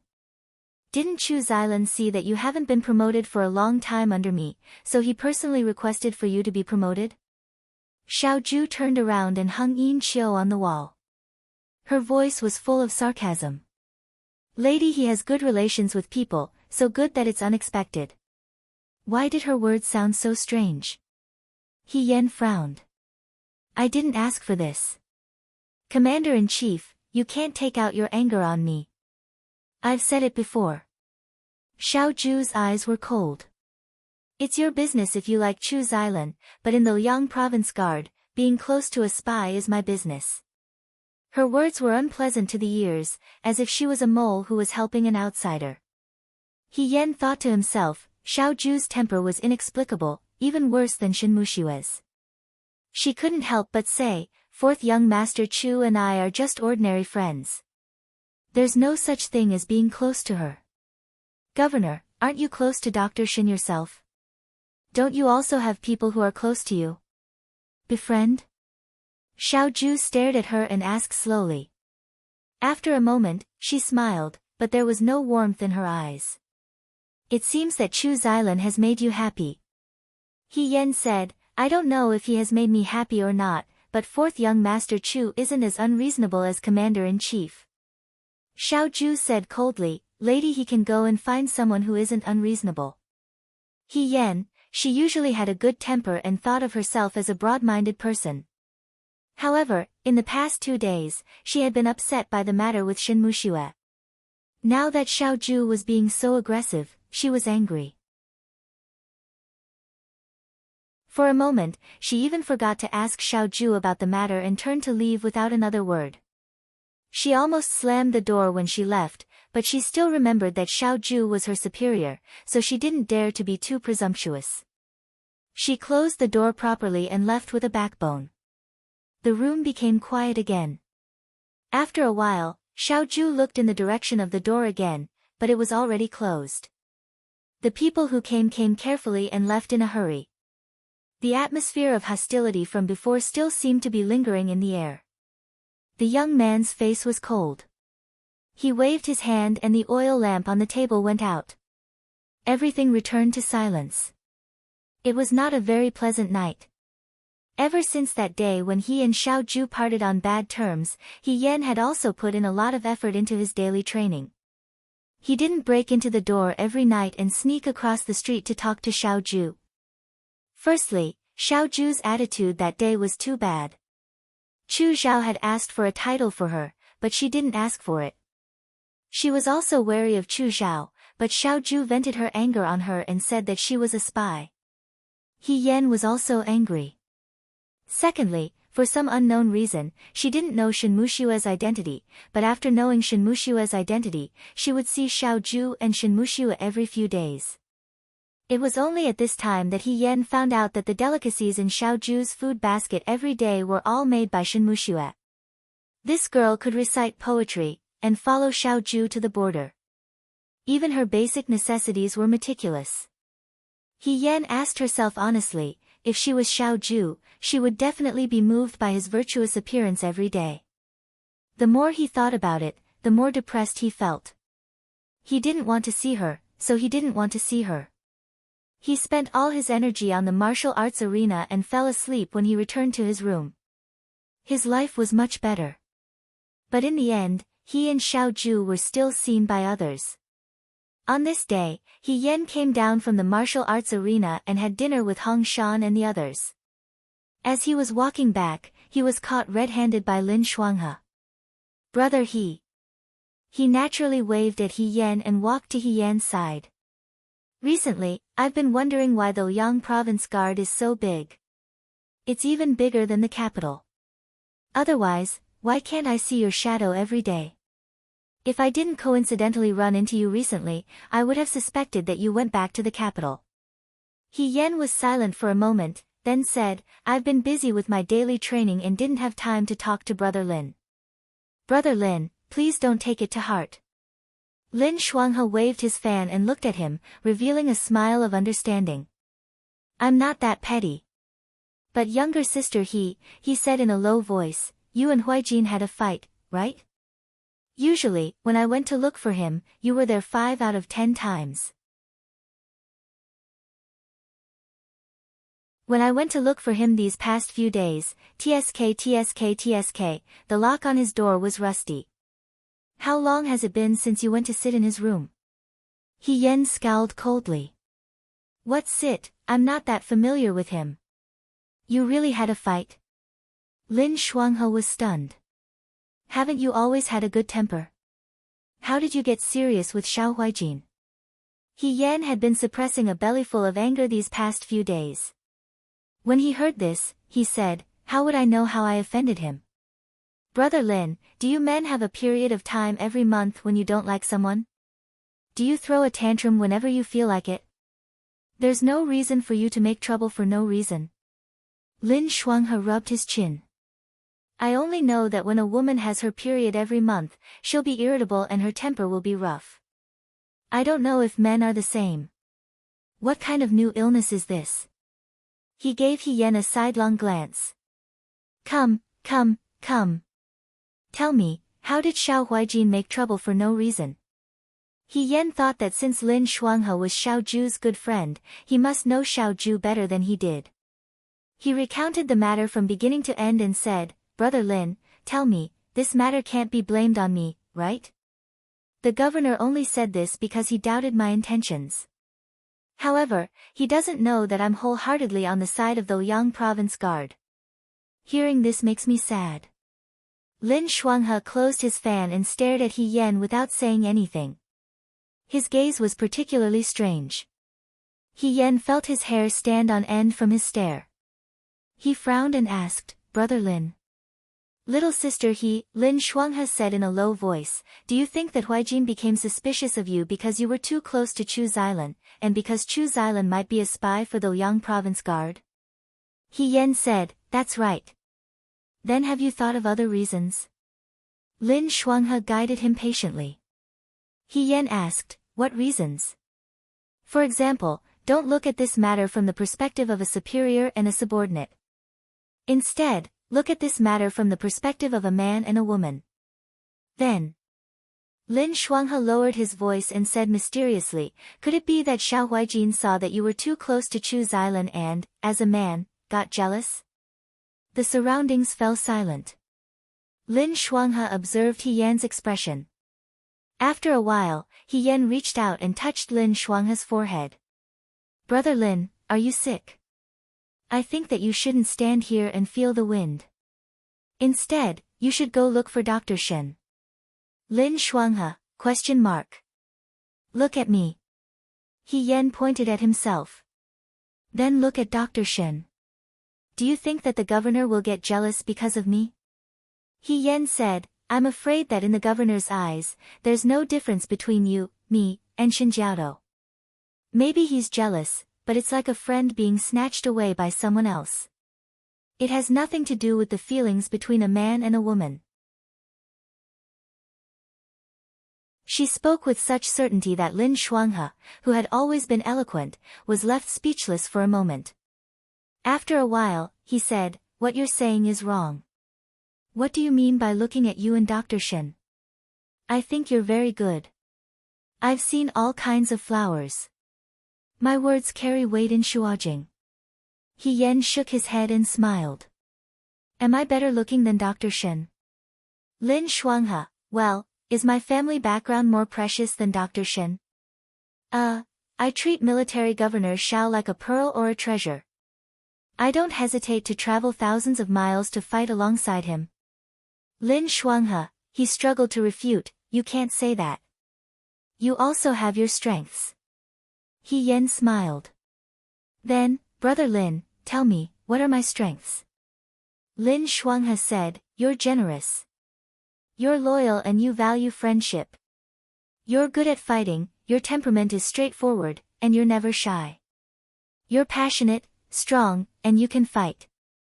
If these aren't strengths, then what are? He Yan looked at him.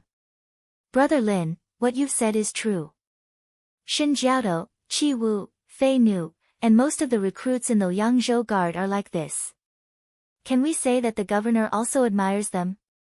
Lin Shuanghe didn't know how to respond. He Yan suddenly felt tired.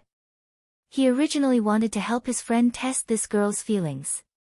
Now, let alone test her, he didn't believe that Xiao Ju had any other feelings for her. What else could he say? This girl looked as bright and cheerful as a little sun, but why did she have such low self-esteem? It was as if she had never been treated well by anyone. She didn't even want to believe that she was favored in the slightest. Didn't they say that her father, Wu Sanguan, loved He Yan very much? A girl who had grown up being pampered was confident and proud. She definitely wouldn't be like this. Lin Shuanghe thought that this matter couldn't be rushed. If he wanted to change He Yan's mind, he had to find the reason first. He was afraid that He Yan would continue to be entangled in this matter, so he changed the topic. Forget it, let's not talk about this. It's all because I saw that the atmosphere between you and Huijin wasn't right these past few days. That's why I wanted to be a peacemaker. You have to know that it won't be long before we leave the Yangzhou Guard. If we continue to be so distant and cold on the road, how uncomfortable would that be? He Yan was stunned. Leave the Yangzhou Guard? Lin Shuanghe sighed. The Yuto is already in front of us. Huijin will lead his troops back to the capital sooner or later. No matter how much Prime Minister Su struggles, His Majesty won't let Huijin stay in the Yangzhou Guard forever. The capital can't be left unprotected. The Yuto is already in front of us, what do you mean? Brother He, you still don't know? I only found out this afternoon. You were probably training at the time. I reckon that the news will spread throughout the entire Liangzhou Guard tomorrow. While we were dealing with the Yudo in Jiang, the Yudo's other army had already launched an attack on Huayuan. His Majesty sent General Feihong to meet them in battle and ordered us to defend Huayuan. This news was too shocking. For a moment, He Yan didn't know which one to be shocked by first. The Yudo attacked Huayuan. He Rufei met them in battle. He Rufei didn't dare. When did this happen? He Yan asked. Has General Feihong already gone to Huayuan? Lin Shuanghe thought for a moment. It would take Huayuan more than a month to reach Liangzhou without rest or sleep. Since the news has already spread, General Feihong should have already reached Huayuan and is fighting fiercely with the Yudo. He saw that He Yan's expression was unsightly and thought that He Yan was worried about the situation in Huayuan. He comforted him, "You don't have to worry. General Feihong brought 150,000 Fuyue army with him. He won't lose no matter what. Moreover, that's our Dewei's General Feihong. He Rufei is as famous as Xiao Huijin. He has almost never lost a battle. Our 20,000 men in Jiang can already deal with 150,000 Yudo, let alone 150,000 Fuyue army. You also know that General Feihong is best at arranging troops and winning with fewer troops." He Yan didn't say anything. Lin Shuanghe looked at him strangely. Brother He. He Yan came back to his senses and looked at him. He said word by word, "Brother Lin, in the next few days, if there's news from Huayuan, can you inform me immediately?" "Of course." Lin Shuanghe spun his fan. "This isn't some military secret. If news from Huayuan comes, the entire Liangzhou guard will know about it sooner or later." "But why are you so nervous? You're sweating. Weren't you calm when we were in Jiang City and in such a disadvantageous situation? Could it be?" He moved closer and stared at He Yan. "You." He Yan's heart skipped a beat, but his expression remained calm. "What? You don't trust General Feihong?" Lin Shuanghe said seriously, "Although you're closer to Huijin, it's normal for you to favor your superior more. However, other than the fact that General Feihong likes to wear a mask and act mysterious, he's a first-rate expert in war. There's no doubt about that. You don't need to be so worried. If he didn't have any real skills, His Majesty wouldn't have appointed him as a general." He Yan didn't have the heart to listen to Lin Shuanghe's comforting words. He just said a few perfunctory words and left in a hurry. Lin Shuanghe looked at He Yan's back and muttered strangely, "If He Rufei was here and saw his skills being doubted like this, he would probably vomit blood." He Yan didn't know whether He Rufei would vomit blood or not. She hurried back to her room and looked at the tightly shut door. She put her hand on the lock several times, but withdrew it every time. How was she going to tell Xiaoju? He Rufei was a fake. Because the real General Feihong was in the Liang Province Guard. Huayuan was so far away from the Liang Province Guard. His Majesty had already dispatched the Fuyue army, so the Liang Province Guard's southern Fufu army couldn't leave the city without permission. Moreover, how was she going to convince Xiaoju to bring the southern Fufu army to Huayuan? Was she going to say that He Rufei's 150,000 Fuyue army couldn't defeat the Yudo? She was afraid that as soon as she said that, she would be arrested as a spy. He Yan grabbed the tea on the table and took a sip.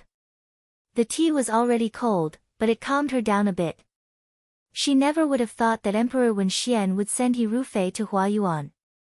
Back then, ever since He Rufei replaced her as General Feihong, other than occasionally showing his face in the capital's martial arts practice field, He Rufei had never truly led troops into battle again. This was because after the Western Chang and the Southern Barbarian Rebellion, the Dewei was peaceful and prosperous and didn't need to use troops. However, He Rufei had asked Emperor Wen Xian for permission, saying that he had been seriously injured in the last battle and hoped to stay in Shuo to recuperate. Since He Rufei had asked to stay in Shuo, Emperor Wen Xian was more than happy to oblige. Other people thought that He Rufei was smart and retreated in the face of danger. However, He Yan knew that young master he couldn't lead an army into battle. All these years, He Rufei had been recuperating outside of Shuo. She knew that He Rufei was good at fighting. Perhaps in order to be worthy of being General Feihong, he had read a lot of military books. However, there wouldn't be two identical Lis in the world. Strategies, military strategies, and habits couldn't be changed. He could fool them for a while, but he couldn't fool them forever. Hirufei's trusted aides would immediately realize that Hirufei was different from her when they went to the battlefield. Hirufei must have been worried about this, which was why he didn't lead an army into battle. However, the appearance of Yuto had disrupted all the peace. Hirufei was forced to go into battle. Then, what would he do? Yen thought about this. For some reason, she had a bad feeling about this. She knew that Hirufei couldn't lose the battle. With so many Fuyue army, if he lost, it would tarnish General Fei Hong's reputation. With the cunning He family, they wouldn't let go of the benefits in their hands. However, if he won, he would be suspected by General Fei Hong's trusted aides. If Yen was near Hua Yuan right now, she would immediately rush to the battlefield. Unfortunately, she was far away in Liangzhou. Hirufei might have already crossed swords with the Yuto. She was deeply worried and sick at heart, but she didn't have the strength to do anything. Yen told herself to calm down. There must be a way to solve this problem. The most important thing right now was to find information about Hua Yuan and then make plans. Just as Lin Shuang has said, the news of the Yuto entering Hua Yuan spread throughout the entire Liangzhou Guard the next day. The men of the Liangzhou Guard were all fired up. One after another, they said, those Yuto came to the Liangzhou Guard once before. At that time, everyone was still new recruits. At that time, we were still able to beat them into a sorry state. Now, we've already surpassed the past. If the Yuto comes again, we'll be able to catch them all in one fell swoop. That's right. Instructor, can we go to the battlefield and fight Yuto? We also want to fight Yuto. Shinhan said coldly, what are you all arguing about? There'll be plenty of opportunities for you to fight in the future. Right now, train seriously. Yen stood among the Nanfu soldiers and looked at the eager Liangzhou Guard recruits. A trace of worry flashed through his heart. Shinhan's words weren't without reason. The Yuto weren't probing, they were wantonly attacking. Their target was Dawei. Since they were going to fight, whether it was Hua Yuan, Liangzhou, Shuaojing, or Jiang, as long as it was within Dawei's territory, how could they escape? He just didn't know how the Yuto in Hua Yuan were doing. 2 more days passed like this. In the afternoon, everyone was training in the martial arts field. Just as they finished their training and were about to eat, they saw a horse galloping from the end of Mount Baiyue. After a while everyone was eating, a new recruit squeezed out of the crowd and shouted, did everyone know? General Fei Hong won the Battle of Hua Yuan. Won? It's true. As expected of General Fei Hong. Those Yuto are just paper tigers. They only look strong. They couldn't defeat our commander-in-chief in Jiang, and they can't defeat General Fei Hong in Hua Yuan. As long as the 2 of them are in Dawei, let alone 1 Wutua kingdom, even 10 Wutua kingdoms would be useless. Everyone laughed heartily. They were all Dawei's men. When the news of victory came, they all felt proud. For a moment, excited laughter filled the air. Wang Ba took a bite of his mantou and snorted. 150,000 Fuyue army. If I were there, I could win too. Hong Shan exposed him. Then why didn't you become a general? Wang Ba was about to retort when Yen put down her bowl of porridge and stood up. Ahigo. Xiao Mai looked at her. I'm going out for a while. Yen put the mantou in her mouth. I'll come back later. She passed through the crowd and quickly left. Brother what's wrong? Jiang Jiao asked. Huang Xiong drank his porridge. I'm going to the toilet. Yen walked very quickly, leaving the recruits holding bowls behind her. She couldn't hide the surprise in her heart. Hirufei actually won. This seemed reasonable. Since he had accepted the general's order, Hirufei should have made thorough plans. Although she didn't spend much time with Hirufei, through various events, such as the Ding Yi incident, she could tell that Hirufei was a meticulous person who knew how to plan ahead. In order to prevent his identity from being exposed, Hirufei would definitely think of ways to not be discovered. Perhaps after He Yan became Lady He, or even before, he had already tried his best to get closer to the identity of General. But why did she still feel uneasy in her heart? Lin Shuanghe and Xiao Zhu spent every day together, so he should be the first to know this news. He should know a thing or two about the specific situation of this battle. He Yan just walked to the front of the courtyard. Before she even stepped in, she saw Lin Shuanghe talking to Shin Han with a letter in his hand. Lin Shuanghe sighed. So, Hua Yuan won, but it was a Pyrrhic victory. Many people died. In General Fei Hong's military career, this should be the first time this has happened. It's said that there was a Yudo spy in the military. When General Fei Hong was fighting, he was shot in the back. But in the end, he managed to turn the tide and defend Hua Yuan. He Yan's footsteps paused. Spy. The Fuyue army was strictly disciplined. How could there be a spy? Even if there was a spy, Hirufei was a general. How could he come out unscathed? He Yan would never believe that Hirufei was able to turn the tide of a desperate crisis. Also, what did he mean by, many people died?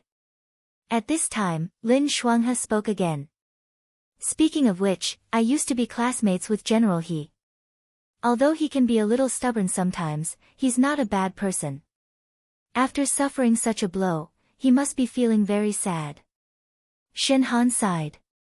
After all, they were all his trusted subordinates who had been by his side for many years. No one would be indifferent to the fact that they were all wiped out in a battle. He Yan felt as if he had been struck by lightning.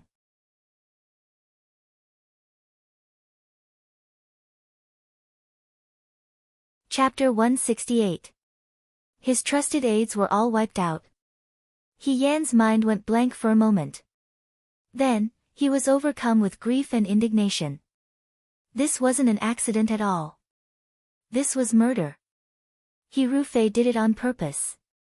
She was afraid that during the battle in Hua Yuan, he had already given himself away. Perhaps before he was discovered, he had already decided to eliminate the source of the problem. Since the He family could kill her, who was still related by blood, Hirufei could also use the same method to kill his trusted aides, who were not related by blood. Anger made her entire body cold. Her body trembled slightly, and her eyes turned red in an instant. She couldn't help but tighten her grip on the branch, and the branch was crushed into two pieces. The sound alarmed the people who were talking. Lin Shuanghe and Shin Han turned around and saw He Yan. Lin Shuanghe asked curiously, "Brother He, why are you here?" He was about to walk forward when He Yan took a step back. He knew that he couldn't speak properly with Lin Shuanghe right now. Instead, he would be discovered. He hurriedly said, "I still have something to do. I'll leave first." He turned around and left. Lin Shuanghe stopped in place. After a while, he turned around and looked at Shin Han. "Did you hear Brother He's voice just now? It sounded like he was about to cry, right?" Shin Han. Perhaps young Master Lin heard wrongly. Did he hear wrongly? Lin Shuanghe carefully thought back. No matter how he looked at it, he felt that He Yan's voice just now was a bit strange. It sounded like he was about to cry. At this moment, Xiao Zhu and Fei Nu walked in from outside. When they saw Shin Han and Lin Shuanghe standing in the courtyard, they frowned slightly. "Why are you standing here?" "We came to talk to you about something." Lin Shuanghe asked, "Didn't you see Brother He when you came in?" "He Yan." Xiao Zhu said calmly, "No." As she spoke, she entered the house. Shin Han saluted Lin Shuanghe. He still had to go to the martial arts arena. Lin Shuanghe followed Xiao Zhu into the house while Fei Nu stood at the side. He closed the door and turned around to look at Xiao Zhu, who had taken off her cloak. "Huijin, are you still in a cold war with my sister He?" Xiao Zhu glanced at him. "I'm not as bored as you." Then why did my little sister he look like she was about to cry? Lin Shuanghe muttered to himself, then looked at him. You should treat my little sister he better these few days. I don't know what happened between her and Chu Xilan, but I can tell that she's been in low spirits these days. My little sister he has an inferiority complex deep in her heart. She loves Chu Xilan but can't have him. If you continue to be so cold to her, she's still a little girl. It's inevitable that she'll be sad. Lin Shuanghe winked at Fei Nu, hinting for Fei Nu to follow up with a few words. Isn't that right, Fei Nu? Fei Nu stood straight and pretended not to hear him. He Yan had an inferiority complex in his heart. There was no one more arrogant and conceited than He Yan in the Liang province guards. The word inferiority complex had nothing to do with He Yan. He didn't know how Lin Shuanghe could tell. When Xiao Ju heard this, her expression became even colder. A trace of mockery appeared at the corner of her mouth. That's Chu Xilan's business. Lin Shuanghe thought to himself, why are they all so stubborn? Thinking about it carefully, He Yan couldn't be blamed for not believing that Xiao Ju was interested in her. With Xiao Ju's cold and emotionless attitude, even if it was Lin Shuanghe, he would also be suspicious. How was this like liking her? They were more like enemies. If you don't have anything else to say, you can leave first, Xiao Ju said. I have something to say to Fei Nu. He was going to get down to business. Lin Shuanghe didn't dare to disturb him. He said, okay, you guys talk. I'll leave first. I'll come find you later. After Lin Shuanghe left, Fei Nu locked the door and walked to Xiao Ju's side. Commander-in-Chief, the battle in Huayuan, it's a reenactment of the Battle of Mingshui, Xiao Ju interrupted him. Fei Nu was silent for a moment. There doesn't seem to be any problems, but it can't stand up to scrutiny. General Fei Hong brought 150,000 soldiers and horses. With his past military achievements, it shouldn't have been such a tragic victory. Not only that, the young man leaned back in his chair and narrowed his eyes slightly. His hand was extremely white as he touched the teacup in front of him. He said lightly, his trusted lieutenants all died in battle. There's no such coincidence in the world.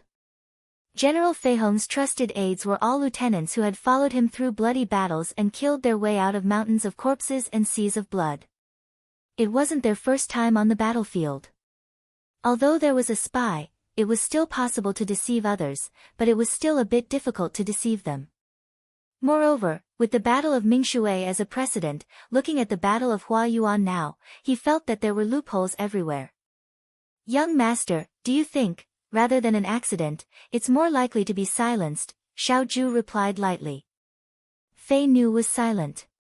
If it was to be silenced, what was the reason for it? For example, in the Battle of Mingshui, Xiao Zhongwu and his trusted aides didn't survive. But now He Rufei was still alive. He Rufei wasn't one of the targets.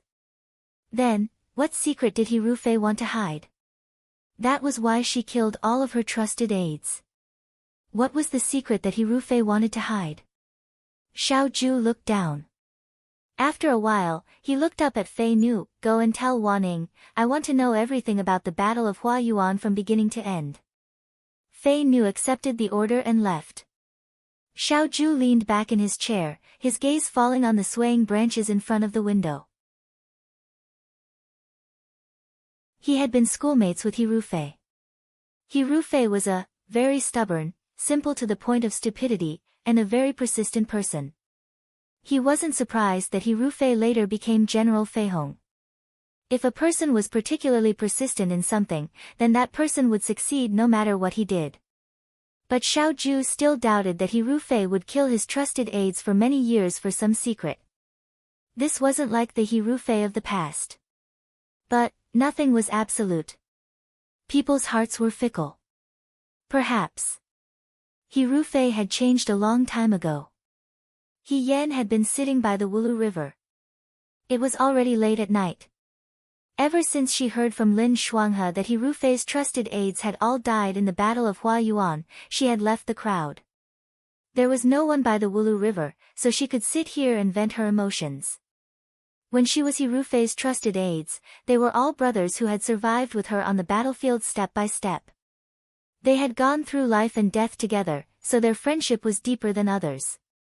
Yen originally thought that even if Hirufei was afraid of his identity being exposed, he would at most stop leading troops to war, or say that he was ill and rarely see his old friends. But Hirufei was more vicious than she thought. He didn't stop until the end and killed all of his lieutenants. What were they thinking before they died? Maybe someone had noticed that Hirufei was not right, or maybe no one had noticed. Maybe when they died, they didn't expect that they would die in the hands of their trusted generals. They didn't die under the butcher's knife on the battlefield, but died under the ugly and treacherous strife of their own people. How absurd, how unreasonable. Pa! The whip fell heavily on the huge rock in front of her, breaking a corner of the shur too. Yen fiercely lashed out with the long whip in her hand, as if she wanted to vent all of the grief and anger in her heart. Her voice spread far and wide on the empty riverbank. She didn't know how much time had passed until the whip struck the huge rock. The colorful tassel hanging on the wooden handle was sent flying. Yen stopped to catch her breath and looked at her hands. She didn't feel it when she was venting, but now, her hands were full of red marks. She finally felt tired. She put away the long whip at her waist and walked over to the colorful tassel that had been sent flying to the side. Half of the colorful tassel was in the river, while the other end fell into the shur too. Yen bent down to pick it up and saw that the small pomegranate flower had been broken in half. Yen stared straight at the pomegranate flower that had been broken in half. In an instant, her mind was filled with memories of the past when she celebrated with her brothers in the military camp with a smile. She couldn't help but feel sad. She sat down on the ground and buried her head in her arms. She couldn't help but sob softly. She rarely shed tears for herself, but now she couldn't pretend that nothing had happened. The sun didn't kill Borin, but Borin died because of her. For a moment, guilt, self-blame, sadness, and anger intertwined. Other than crying in pain, she couldn't think of anything else. In the wilderness, there was only the low sound of the wind. The wind was cold, colder than the snow in the desert. Someone's footsteps sounded. At first, it was only light, but later, it stopped a few steps away from her. The cold voice almost blended into the night. He called Yen by her name. Yen. Yen didn't have time to wipe away her beautiful tears. She subconsciously raised her head and turned to look. The young man was wearing brocade clothes and green boots. He was handsome and beautiful. His bright black eyes were fixed on her, and his expression was indifferent. Commander-in-Chief. Yen reached out and wiped away the tears on her face. She said as if nothing had happened, "Why are you here?" Yen didn't say anything. His gaze fell on Yen's palm. Yen was still holding the colorful tassel in her hand. Half of the tassel was exposed. After a moment, Xiaoju looked away and asked, "Why are you crying?" Yen's heart shrank. She wanted to find a place where there was no one around to vent. She didn't expect Xiaoju to come here. What was this? She couldn't tell the truth, but the colorful tassel in her hand reminded her. Yen thought for a moment and said, My tassel is broken." I was anxious. Afraid that Xiaoju wouldn't believe her, Yen opened her palm and showed her the broken pomegranate flower. "Look, it's broken in half. I'm afraid it can't be repaired." She was still dressed like a teenager. Her eyes were red. The last time she looked like this was when Lu Buwang passed away. Yen was definitely not a person who would cry because of a colorful tassel. For a moment, Lin Shuanghe's words floated in Xiaoju's ears. "My sister, he has an inferiority complex deep in her heart. She loves Chu Xilan but can't get him. You're still a little girl after all. It's inevitable that she'll be sad. She loves but can't get him."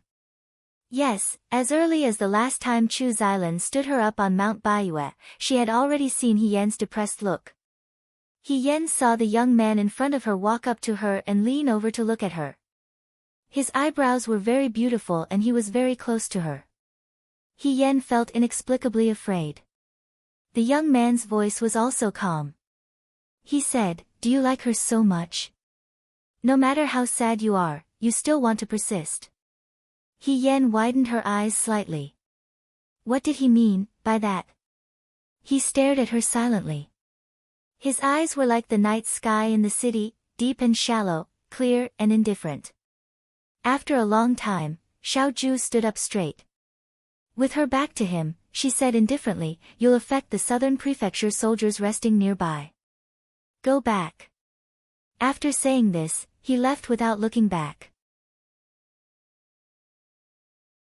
After he left, He Yen wiped her face with her sleeve, stood up, and looked back at the river in the distance. She couldn't let He Rufei go on like this. He Rufei had already lost his mind and would only get worse in the future. There wasn't much time left for her. She probably couldn't stay in the Liang Prefecture guards forever. She had to return to Shuajing as soon as possible. He Yen thought so in her heart.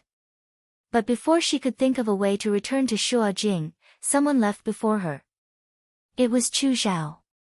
On this day, the training in the martial arts field ended. He Yen ate and walked back to her room by herself. These days, because of the battle in Huayuan, she felt terrible. Every day, she seemed to have a lot on her mind. No one knew what was wrong with her. He Yen wanted to continue to inquire about He Rufei, but news of He Rufei first reached Xiaoju, then the instructors, and finally the new soldiers. General Feihong was far away in Huayuan. Their daily training was hard and they couldn't just focus on the distance. She walked back to her courtyard and saw a person sitting at the stone table in front of her door. At first, He Yen thought it was Xiaoju. But these days, Xiaoju left early and returned late. He Yen had a hard time meeting him. When she got closer, she saw that it wasn't Xiaoju, but Chu Zhao. The weather was getting hotter and hotter. His clothes were thin and light. Because of his thin figure, he wore a green robe with wide sleeves.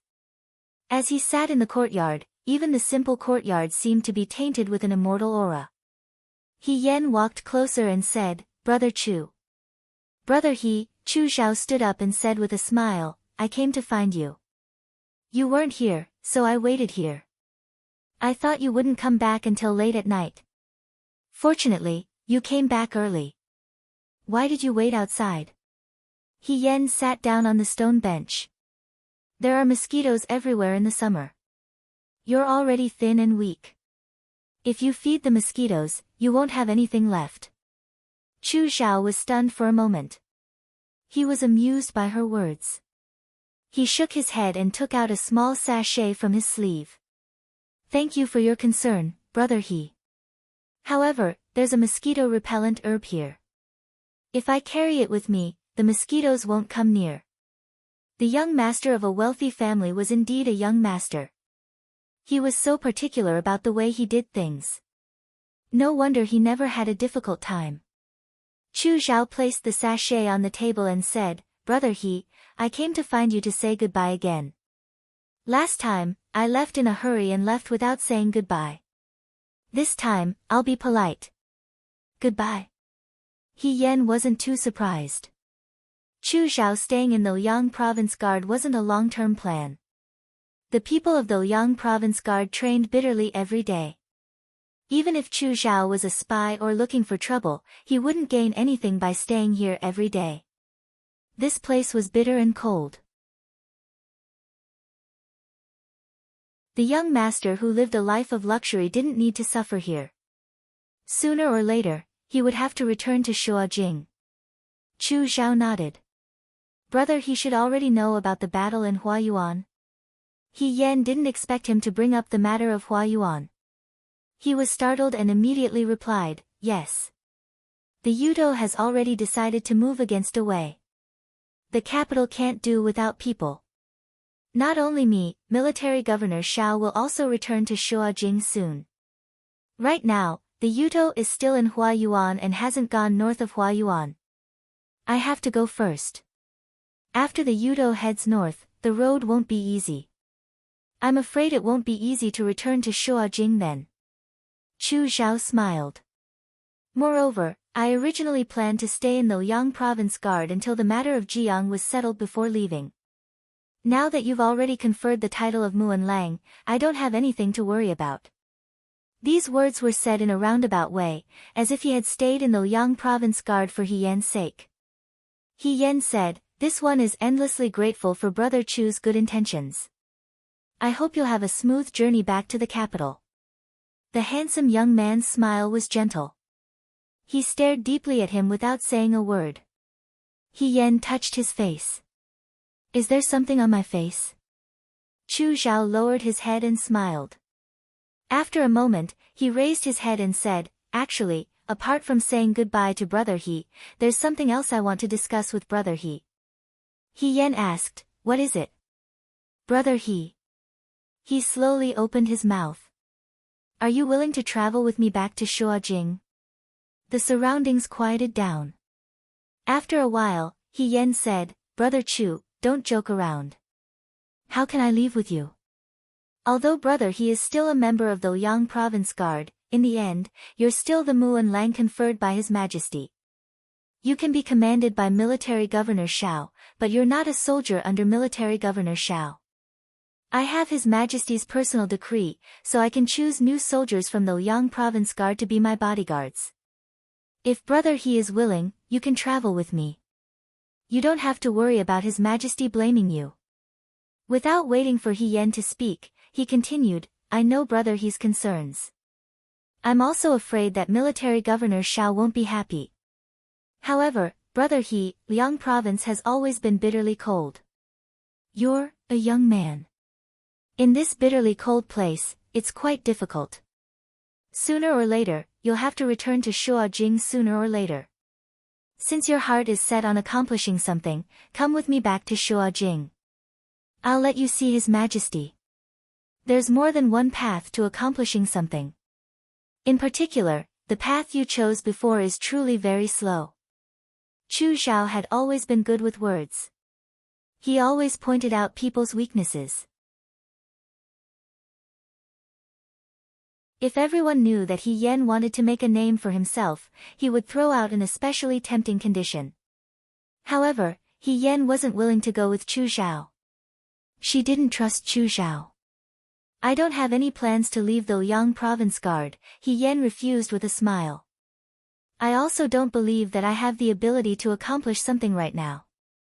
Chu Xiao stared into her eyes and slowly said, "You don't want to leave the Liang Province Guard because of this, right?" He Yan was startled. The other party's eyes contained a smile, as if he could see through everything.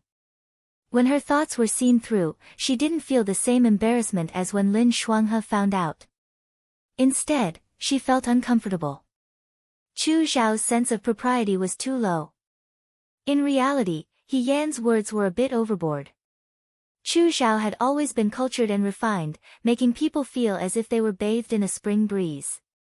If a normal woman was teased like this, even if they didn't fall deeply in love with him, they would gradually lower their guard.